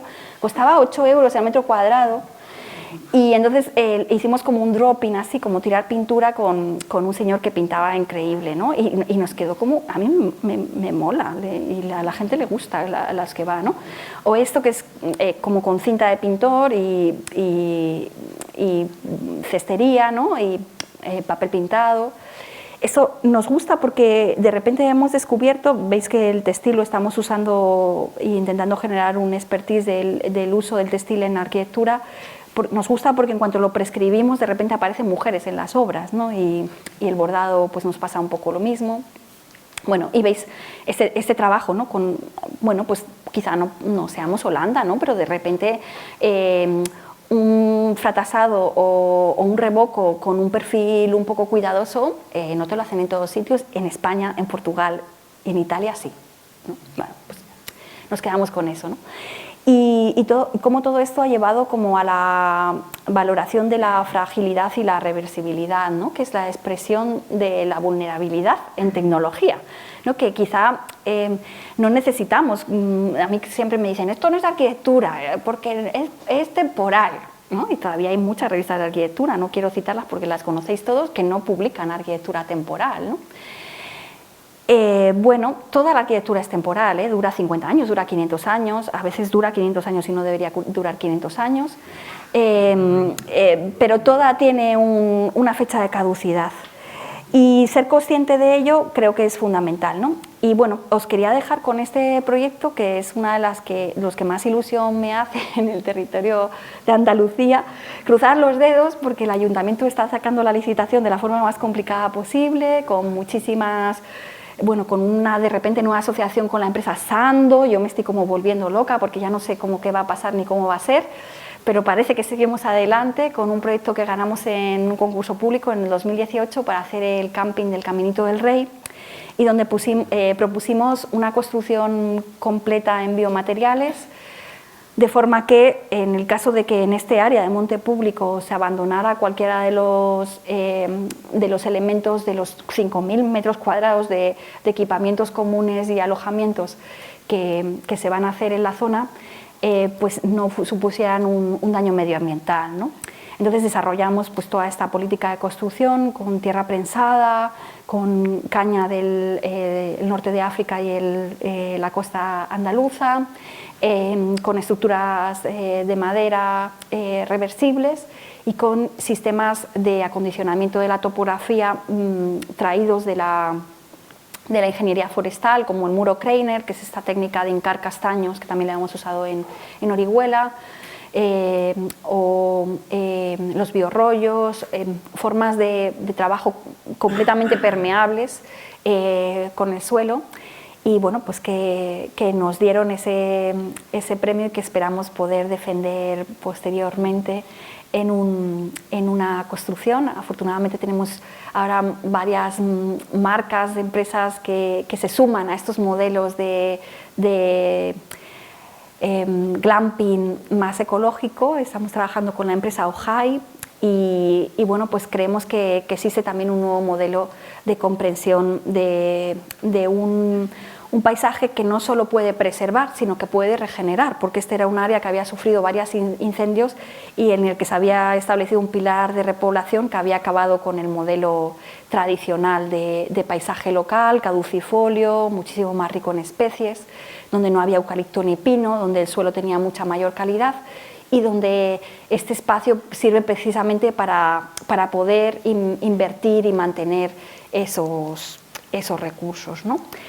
Y bueno, pues simplemente hablaros 3 palabras del futuro y de ese 8 de marzo. Deciros que las escuelas de arquitectura, cuando yo estudié, ya tenían el 56% de las alumnas egresadas, pero sin embargo había muy poca permeabilidad en ciertos entornos, ¿no? Tiene que ver con esta diapositiva. Ahora mismo los egresados en escuelas de arquitectura en España están un poquito más cerca del 70% en lo femenino. Sin embargo, seguimos teniendo esta situación, que es que si miráis los miembros femeninos de comités de dirección de las industrias y las empresas privadas más dedicadas a la arquitectura, que están aquí, industrias de tecnología, energía y demás, es el ámbito con menos penetración femenina. Yo hablaba hace un momento con la decana, ¿no? A mí cuando últimamente he preguntado a algún miembro de la administración, bueno, ¿y qué importancia tiene la vivienda colectiva y qué promotoras privadas están haciendo un esfuerzo por la calidad? Me citaban a AEDES, me metí en la página web de AEDES y no tienen a mal poner una serie como todo de varones, excelentes arquitectos, pero ni una sola mujer. Yo lo digo aquí en el Día de la Mujer en una institución colegial, igual que la empresa en la que trabaja mi marido, que es una empresa grande, tienen un plan de género y no pueden contratar solo mujeres. No entiendo por qué las promotoras pueden contratar solo varones. Por mucho que estemos en ejercicio libre de la profesión, sigo sin comprenderlo. Tampoco entiendo por qué las bajas de maternidad no descuentan de los tiempos que cuentan para los contratos en la administración. Sigo sin entenderlo, ¿no? Pero seguimos así, ¿no? Y el abandono de mujeres en la carrera a partir de los 30 y los 40 años son 2 grandes hitos, es prácticamente total, son excelentes trabajadoras de la administración pública, pero el ejercicio libre de la profesión se sigue abandonando de forma masiva. No quiero hablar de catedráticas porque el panorama también es dramático, está cambiando rápidamente, pero Cuando a mí me nombraron catedrática en la Universidad de Londres, donde llevaba 6 años trabajando, en Madrid no sería catedrática ahora ni loca, había 3 mujeres catedráticas, bueno, habilitadas como catedráticas en España. Es incierto el número total de catedráticos dedicados a la arquitectura en ese momento, pero en un pequeño estudio que pudimos hacer se calculaba que eran unos 117. Las escuelas de arquitectura seguían abriendo y cerrando en septiembre sin que nada sucediera. Bueno, pues ahí lo dejo. Estamos en el camino, pues un camino lento y es un camino en el que hay mucho por hacer y por empujar, psicológica, socialmente, y donde lamentablemente tenemos que empujar juntos y juntas. Muchas gracias.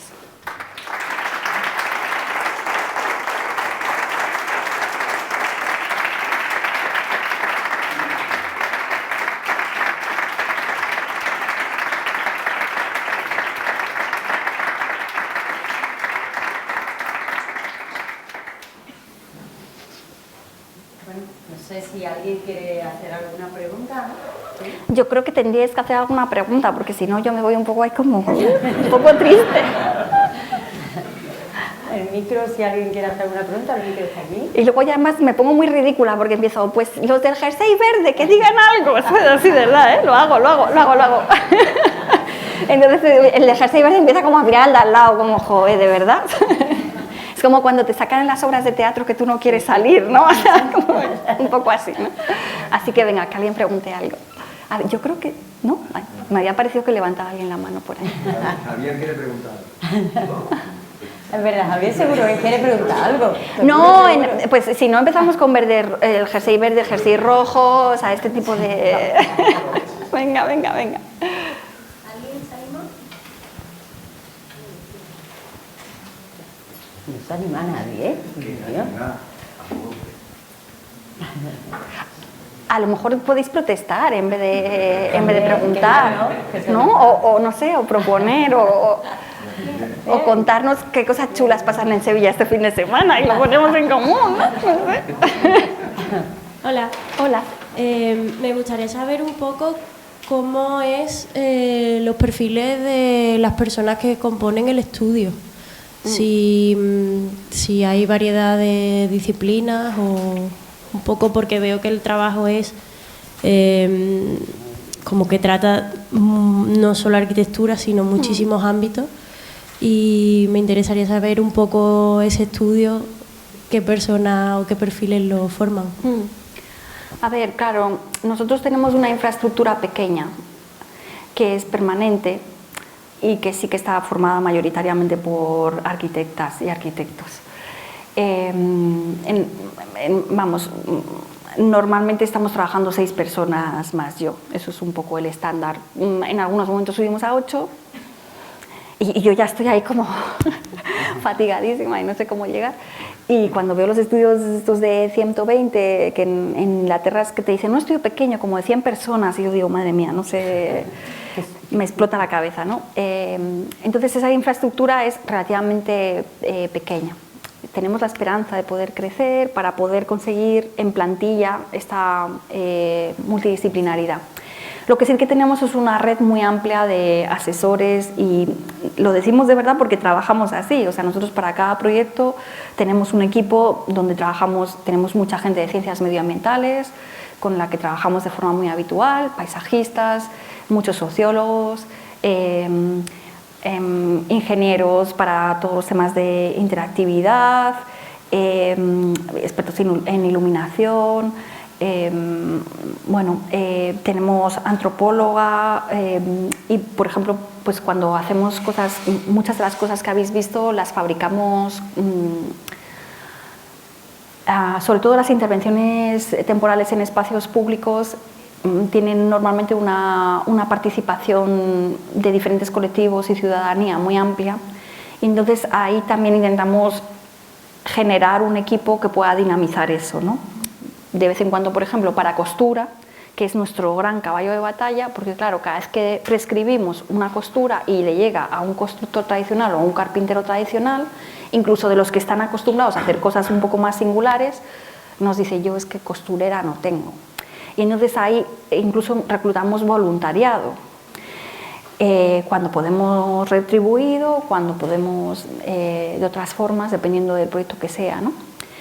Y entonces yo diría que la estructura es un núcleo fijo, una serie de consultorías que ya tienen una experiencia de largo recorrido con el estudio, como, no sé, gente como Emilio Luque o Fabián Muniesa han sido sociólogos súper importantes desde el comienzo de nuestra formación. Y se repite, ¿no? Como en Emilio hacemos casi todos los temas de participación. Y luego otra tercera corona, ¿no? Está el núcleo, la primera corona y otra tercera corona que es gente para cada proyecto, y esa idea un poco también de cómo construimos colectivamente, ¿no? Entre 50 personas y cómo constituimos esos equipos. Y ahí también aparece gente sistemáticamente increíble, ¿eh? O sea, con unas capacidades, con un background muy alucinante, ¿no? Entonces, bueno, pues así nos movemos, en una especie de nube mucho menos, si queréis, establecida que a lo mejor otros estudios, ¿no?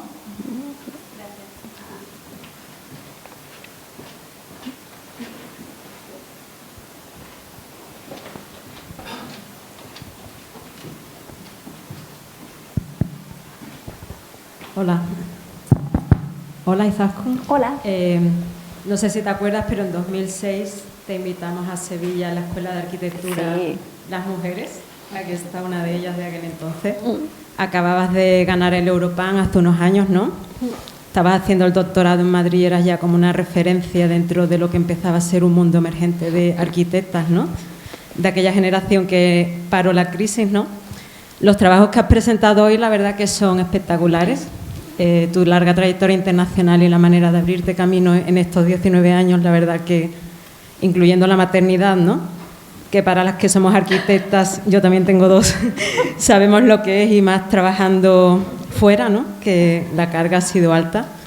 Simplemente darte la enhorabuena y me alegro de que vuelvas a Sevilla. Espero que vuelvas muchas veces y que todo siga tan bien. Bueno, a mí me gusta con esto, porque yo todos los años pienso que no voy a tener dinero para pagar los gastos del estudio, todos los años, y además es siempre en el mismo ciclo. En noviembre estoy súper agobiada, o sea, yo ya a veces se lo he contado a muchísima gente, digo, ¿os pasa igual? O pregunto como todos los santos años, noviembre y diciembre lo paso fatal, o sea, fatal. Y luego de repente hay un momento como de asunción que digo, en enero o febrero, digo, saldrá bien, Izaskun, saldrá bien, ¿sabes? O sea, como que... Y luego empiezo a echar cuenta y digo, pues en realidad tengo dinero para pagar este año, no sé qué tal, o sea, pero que hay un momento como... Entonces yo también os digo, lo que se ve aquí es, claro, el recopilatorio de las cosas que han salido medio bien. O sea, no podéis imaginar. O sea, yo vivo permanentemente al borde del divorcio, permanentemente, o sea, permanentemente, todo el rato está como mi marido, pero ¿cuándo viene? No sé qué. Así, todo el día, pues yo, trayendo a mis hijos que parezco yo un poco gitana, ¿sabes? Así voy para arriba, para abajo. Mi madre me dice, hija mía, ¿por qué les das lactancia tantos años? Y es que parece gitana. Y digo, ya, yo qué sé, ¿sabes? O sea, que es un... Y bueno, hay muchos proyectos que no salen, mucha frustración con millones de... no sé... Que yo también quiero, no sé cómo decirte, porque hay también veces que damos esta especie de impresión de wow, qué bien, ¿no? Y quiero decir que es una profesión durísima y que incluso yo, mira, tuve muchísimas dudas de si tener un segundo embarazo, ¿no? Porque en parte pensaba que no me lo podía permitir, y hubo un día que dije, es que no me interesa una profesión que me hace elegir, ¿no?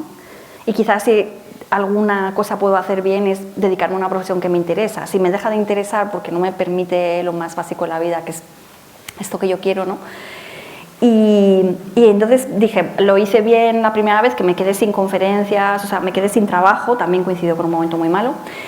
Dije, esta vez ya sé qué va a pasar, entonces, bueno, pues voy a tomar medidas, ¿no? Intenté como tener más trabajos preparados, saber que no iba a conseguir trabajos durante un tiempo, me coincidió con el COVID también, la segunda maternidad, y volvió a pasar, pues volvió a pasar absolutamente, o sea, de repente hay como un boom de muchísimos más estudios que intentan hacer cosas así, mucha gente joven, trabajan prácticamente sin cobrar, yo tengo que pagar sueldos, con lo cual cada vez que me llama alguien y me dice, ¿lo haces por tanto? Y yo digo, no, veo quién lo hace después y digo, ostras, lo han hecho por este dinero, o sea, todo el rato, y te tienes que reinventar todo el rato.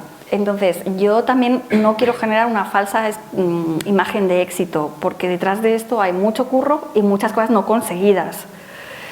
Pero también, bueno, quiero lanzar un poco de esperanza, ¿no? A una generación que creo que sí que hay que decirle que existen otras maneras de ejercer y que quizás se nos está olvidando también que el otro día me lo discutían, pero lo he revisado y es verdad. El CESCAE tiene una estadística que dicen que el total del dinero que se visa en España, ¿vale? O sea, los presupuestos de visado, el 3% de los arquitectos visan cerca del 90%, ¿vale? O sea, hay un amplio no reparto del visado, ¿vale? Entonces, creo que hay que lanzar como el doble mensaje. Se puede, pero bueno, también hay que mover mucho el sector profesional y creo que sí hay que hacerlo.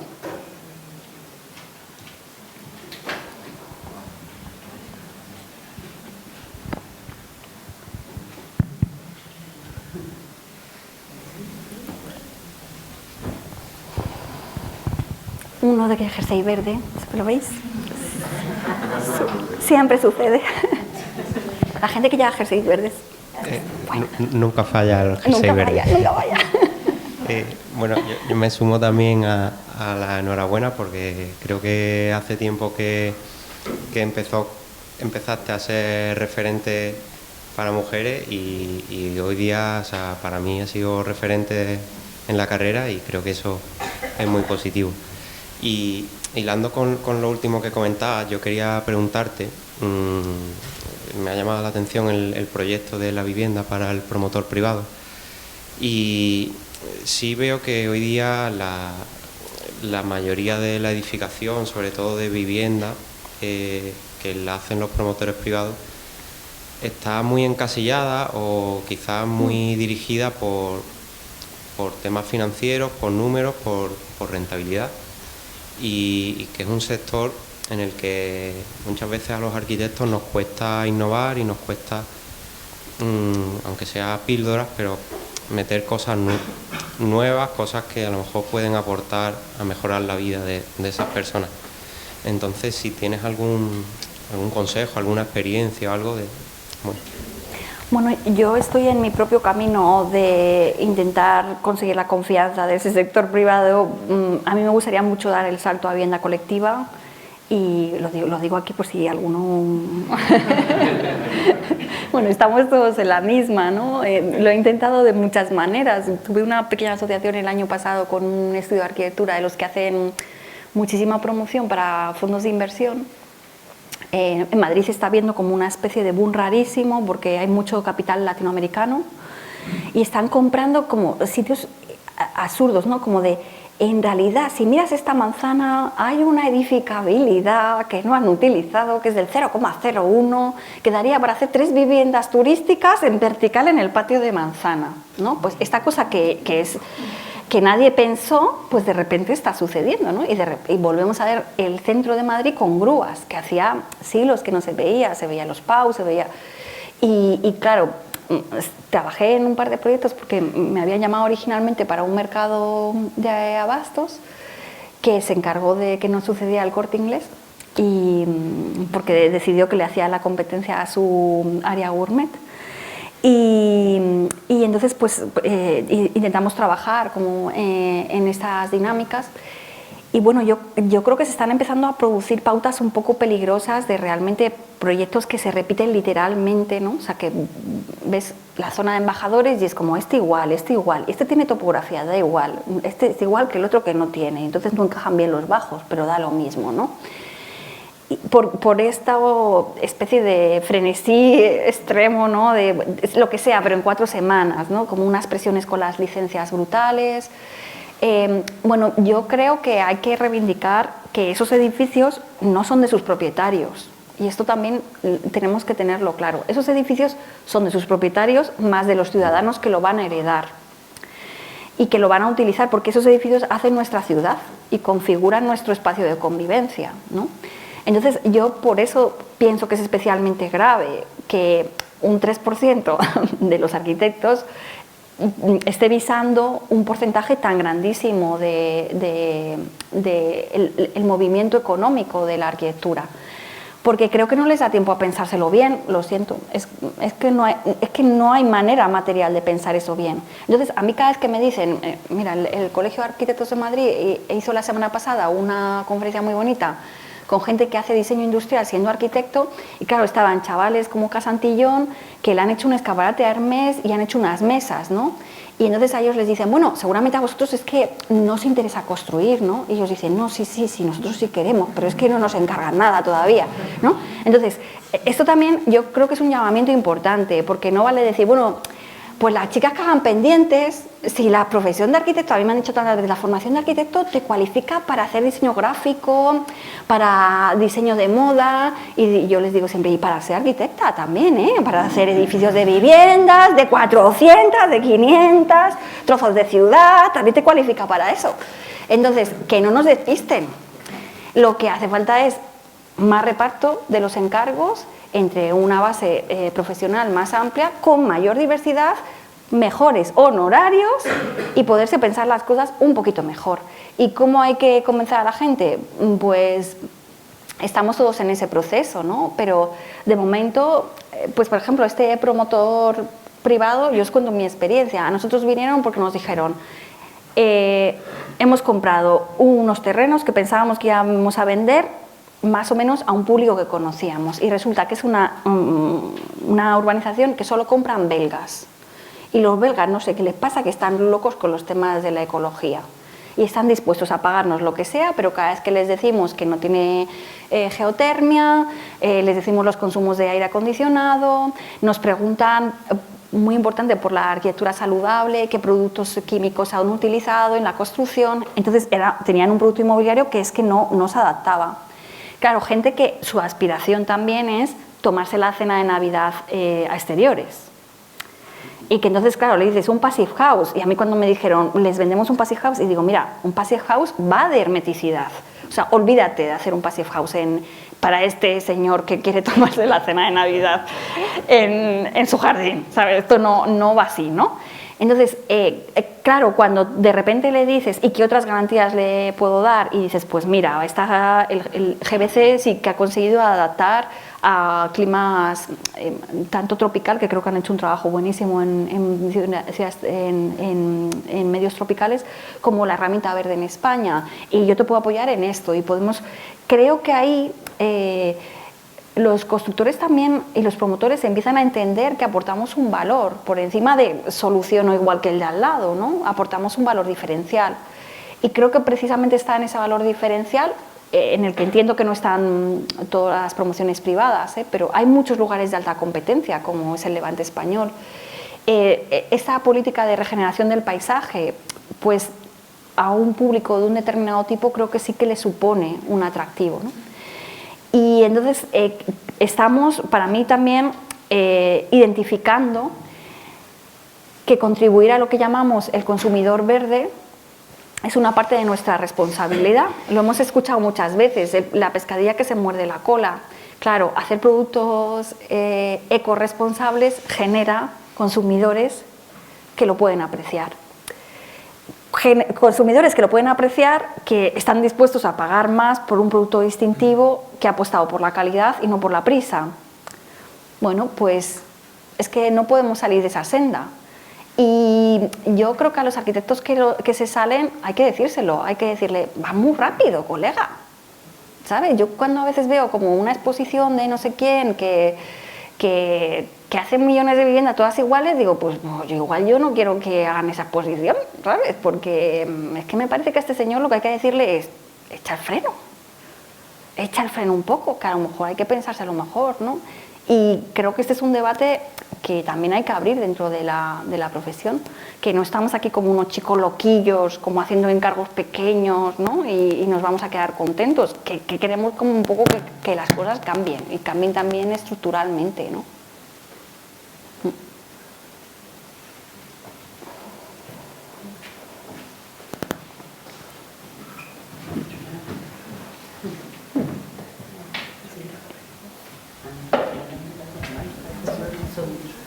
Hola, bueno, me llamo María, quiero compartir varias cosas. Lo primero, bueno, darte las gracias porque desde que yo estudiaba la carrera me empezó a interesar el tema de antropología y bueno, pues empecé a estudiar a Manuel Delgado, a Andrés Jaque y a Izaskun Chinchilla y bueno, empecé a imaginar ciudades. Y bueno, es verdad que incluso llegaron profesores de la escuela a decirme que mis planos eran muy femeninos. Que bueno, que en aquel momento... Que es una medalla gorda que te has puesto. Sí, ya está.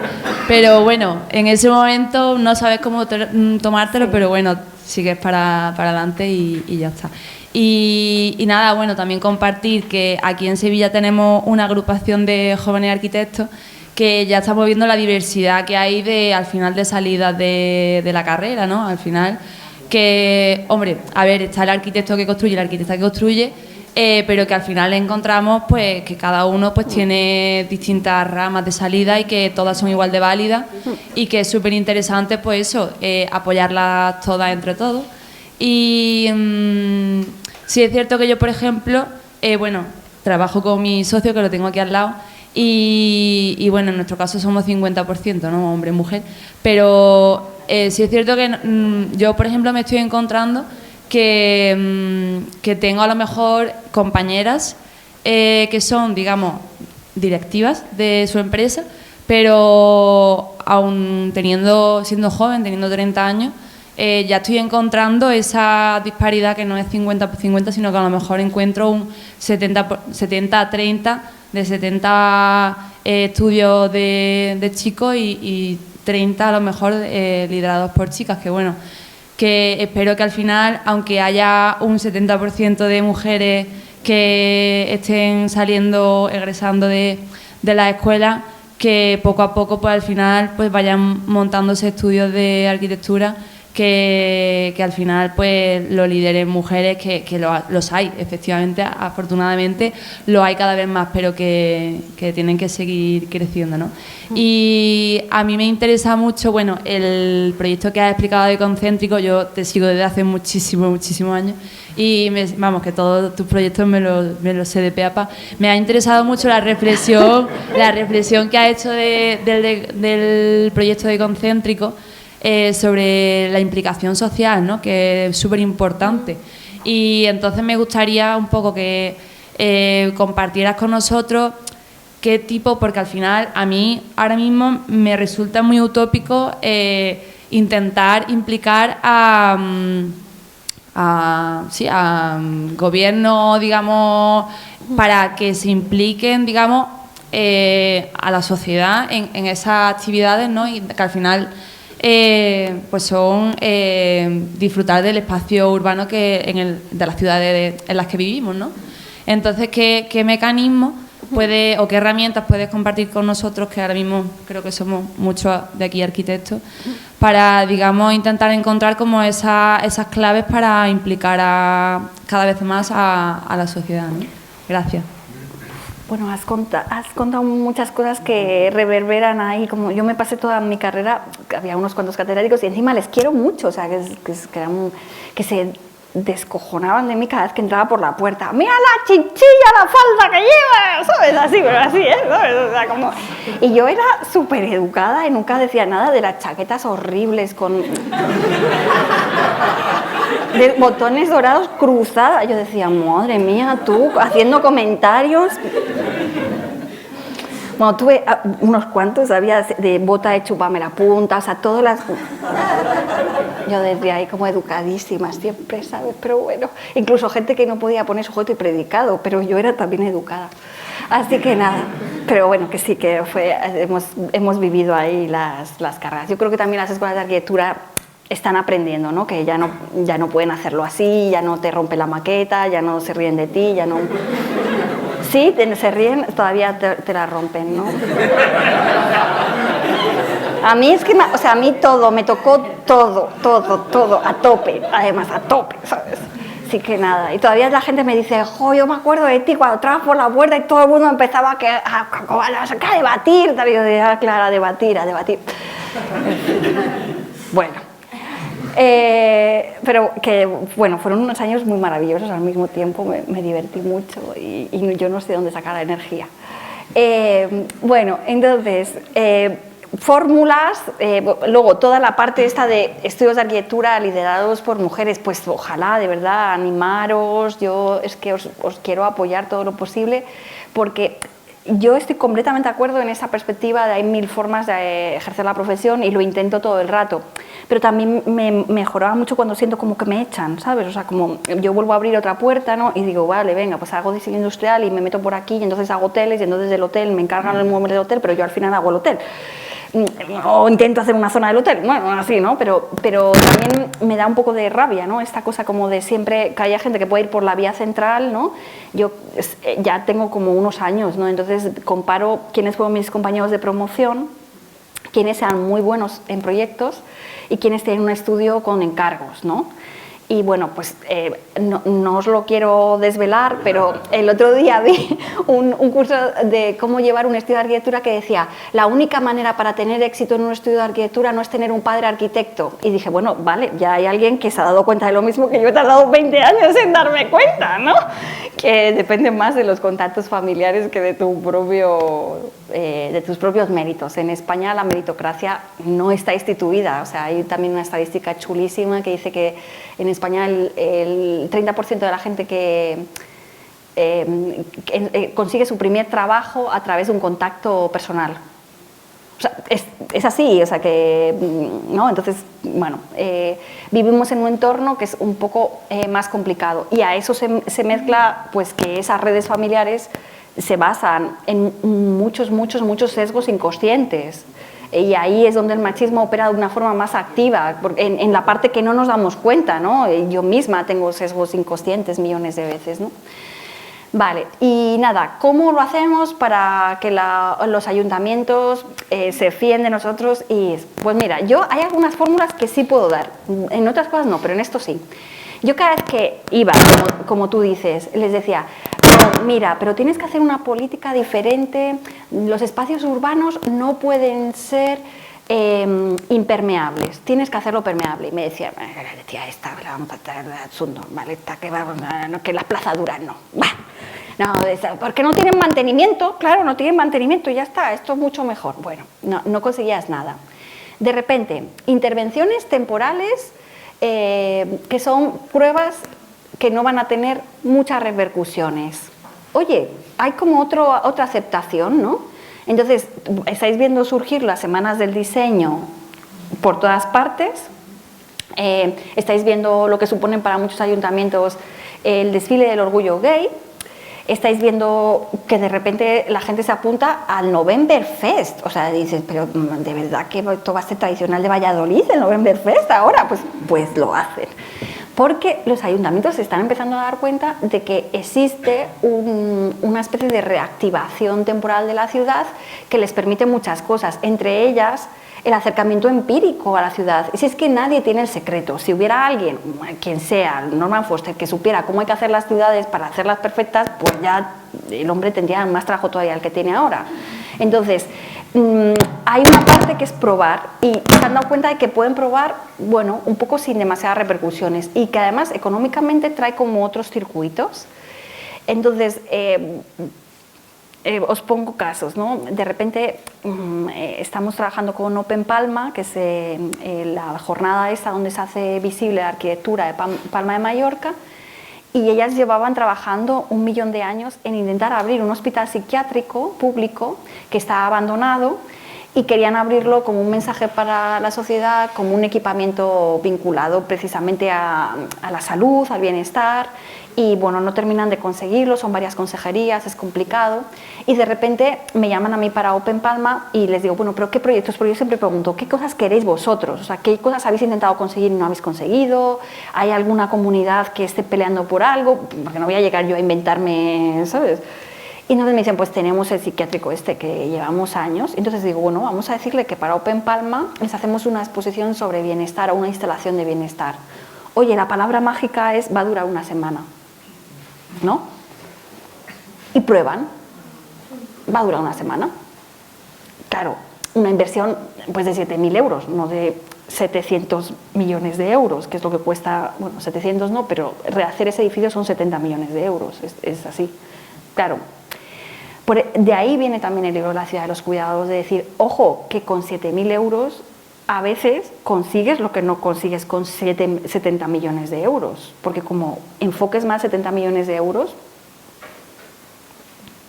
con muchos 7.000 euros o con algunos 7.000 euros, de repente hay un señor que dice, aquí había un hospital psiquiátrico y ahora se puede convertir en otra cosa. Y además, os digo, las intervenciones que durante años hizo la NGO está en Governor Island, donde hicimos el pabellón de los paraguas. Cuando yo estuve allí y hice el proyecto en 2015, nadie daba 2 duros porque se abriera Governor Island. A día de hoy está abierto y le han pagado a Westate un proyecto de regeneración donde nosotros trabajamos con $24.000 y ellos han trabajado con $24 millones. O sea que esos $24.000 sirvieron de proa, ¿no?, para abrir caminos. Esa es una de las fórmulas, el que sea reversible, el admitir también fórmulas que a mí cuando me dicen, ¿y tú estás segura de que no lo van a vandalizar? Digo, estoy casi segura porque he hecho cosas parecidas 10 veces. Claro, hay algunos de vosotros que no podéis decir eso. Pero también digo, pero me puedo equivocar. Y también digo, pero lo vamos a evaluar. Y lo vamos a evaluar con un equipo en el que vas a estar tú y formamos parte de este barco en el que tú tampoco estás seguro, ¿sabes? Y no pasa nada, solo que vamos a dedicar unos recursos muy limitados a hacer un pequeño estudio y además vamos a trabajar con los vecinos y además van a sentir que es suyo porque no se lo vamos a arrebatar porque es suyo y lo van a hacer como ellos quieren, ¿no? Bueno, pues todo eso va sumando puntos. Y yo sí que detecto, aquí lo tenemos, ¿no?, que hay una clase política que de verdad tiene otro empuje, otra mirada sobre la ciudad y además no me quiero ascribir a nada, lo he detectado en ayuntamientos de diferentes tendencias políticas, ¿eh? Bueno, de algunas no, pero dentro de un abanico razonable. Sí, ¿sabes? O sea, de repente individuos, personas que miran con diferentes... o sea, que yo os digo, también, por ejemplo, la unión con instituciones culturales es algo que suele funcionar muy bien, ¿no? O sea, gente que intenta promocionar el bienestar desde la cultura. Bueno, os doy ahí como las fórmulas que a mí me han servido, seguramente habrá otras, ¿eh? Pero yo creo que esta asunción de un riesgo limitado no está mal, empieza a entrar en el territorio de lo razonable. No sabéis la cantidad de veces que a mí me dijeron con el Europan, esto es utopía, y entonces cuando de repente dices, bueno, es utopía pero cuesta 7.000 euros, te dices, pues venga, para adelante, venga, vamos a probar la utopía. O sea que también hay que saber dónde estar, ¿no?, también en cada momento.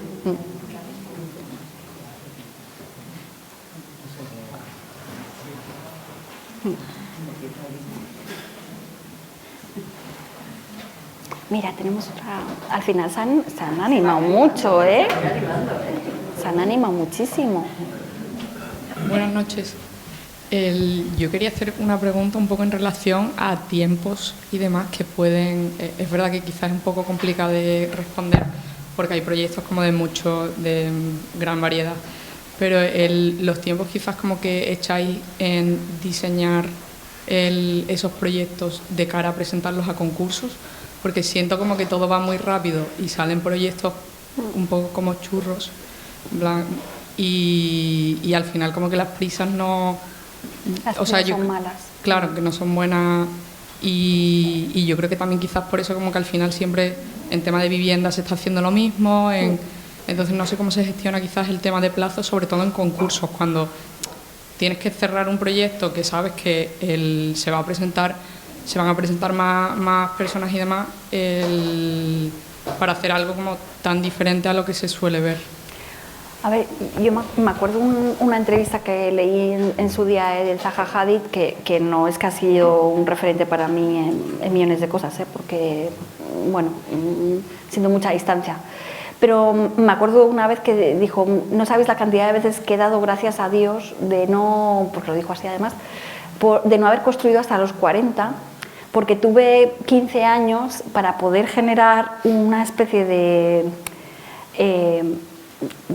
de cuerpo, un poco de dónde me quería situar, qué quería hacer y aprender a generar los recursos gráficos, los recursos espaciales, los recursos tecnológicos que luego me permitían responder, ¿no?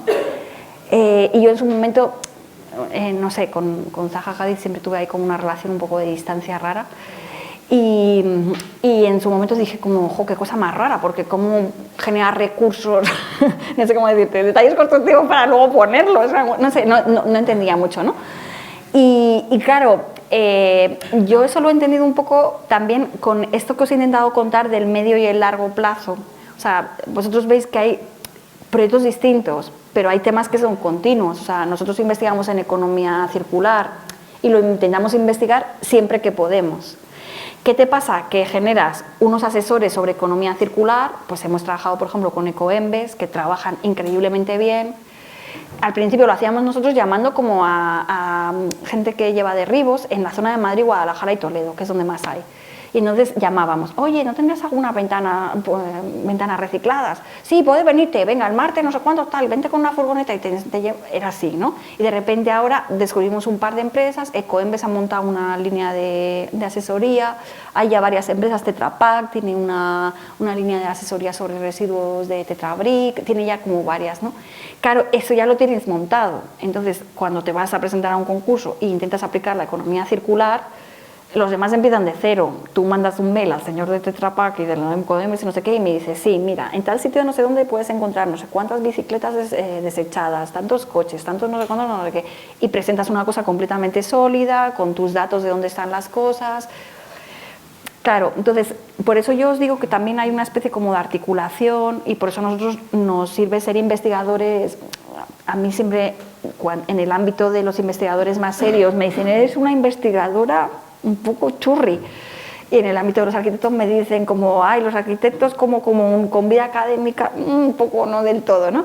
Pero bueno, tener ese híbrido te apoya en tener esos diferentes escenarios, ¿no? Y en los concursos creo que es muy útil. Y luego también hay que saber a dónde no puedes llegar, ¿eh? O sea, yo esto también lo asumo, ¿no? Yo... Mira, cuando terminé la carrera me creí lo de se ganan 1 de cada 10, ¿no? Y lo intentaba así, decía, venga, hago 10 y gano 1. Y yo no tenía dinero para pagar eso, porque pagar 10 concursos yo me gasto una pasta cada vez que lo hago uno. Y entonces ya hubo un momento que dije, no, yo esto no lo puedo pagar, necesito ganar 1 de cada 6. Y luego cuando empezamos a un poco a afinar, dijimos hay que ganar 1 de cada 4. Y bueno, el año pasado hemos hecho 4 concursos, hemos ganado 3 primeros premios y un segundo. Es estadísticamente improbable, pero lo hemos conseguido, ¿vale? Y eso es a base de seleccionar muy bien. Está todo el día mirando todos los concursos internacionalmente, desechar jurados, desechar plazos que no son correctos, desechar todo aquello donde se presenten 100.000 personas, olvídate, es un resultado aleatorio. O sea, yo he estado en jurados de 700 candidatos, gana una chorrada, o sea, una conversación que se cruza, no sé qué, gana eso, ¿sabes? O sea, entonces, los masivos, olvidaros, o sea, es como que vas cogiendo una... y entonces seleccionas bien, porque no todos los problemas están bien planteados tampoco. O sea, eso también que muchas veces nos echamos nosotros la culpa de no ganar. Y también hay veces que esto no está bien planteado, no se ha resuelto bien, no era el jurado lógico, o sea, millones de cosas, ¿no? Entonces, seleccionar más y tener un trabajo un poco de largo recorrido, de investigar en temas que son útiles a la sociedad en diferentes encargos, ¿no?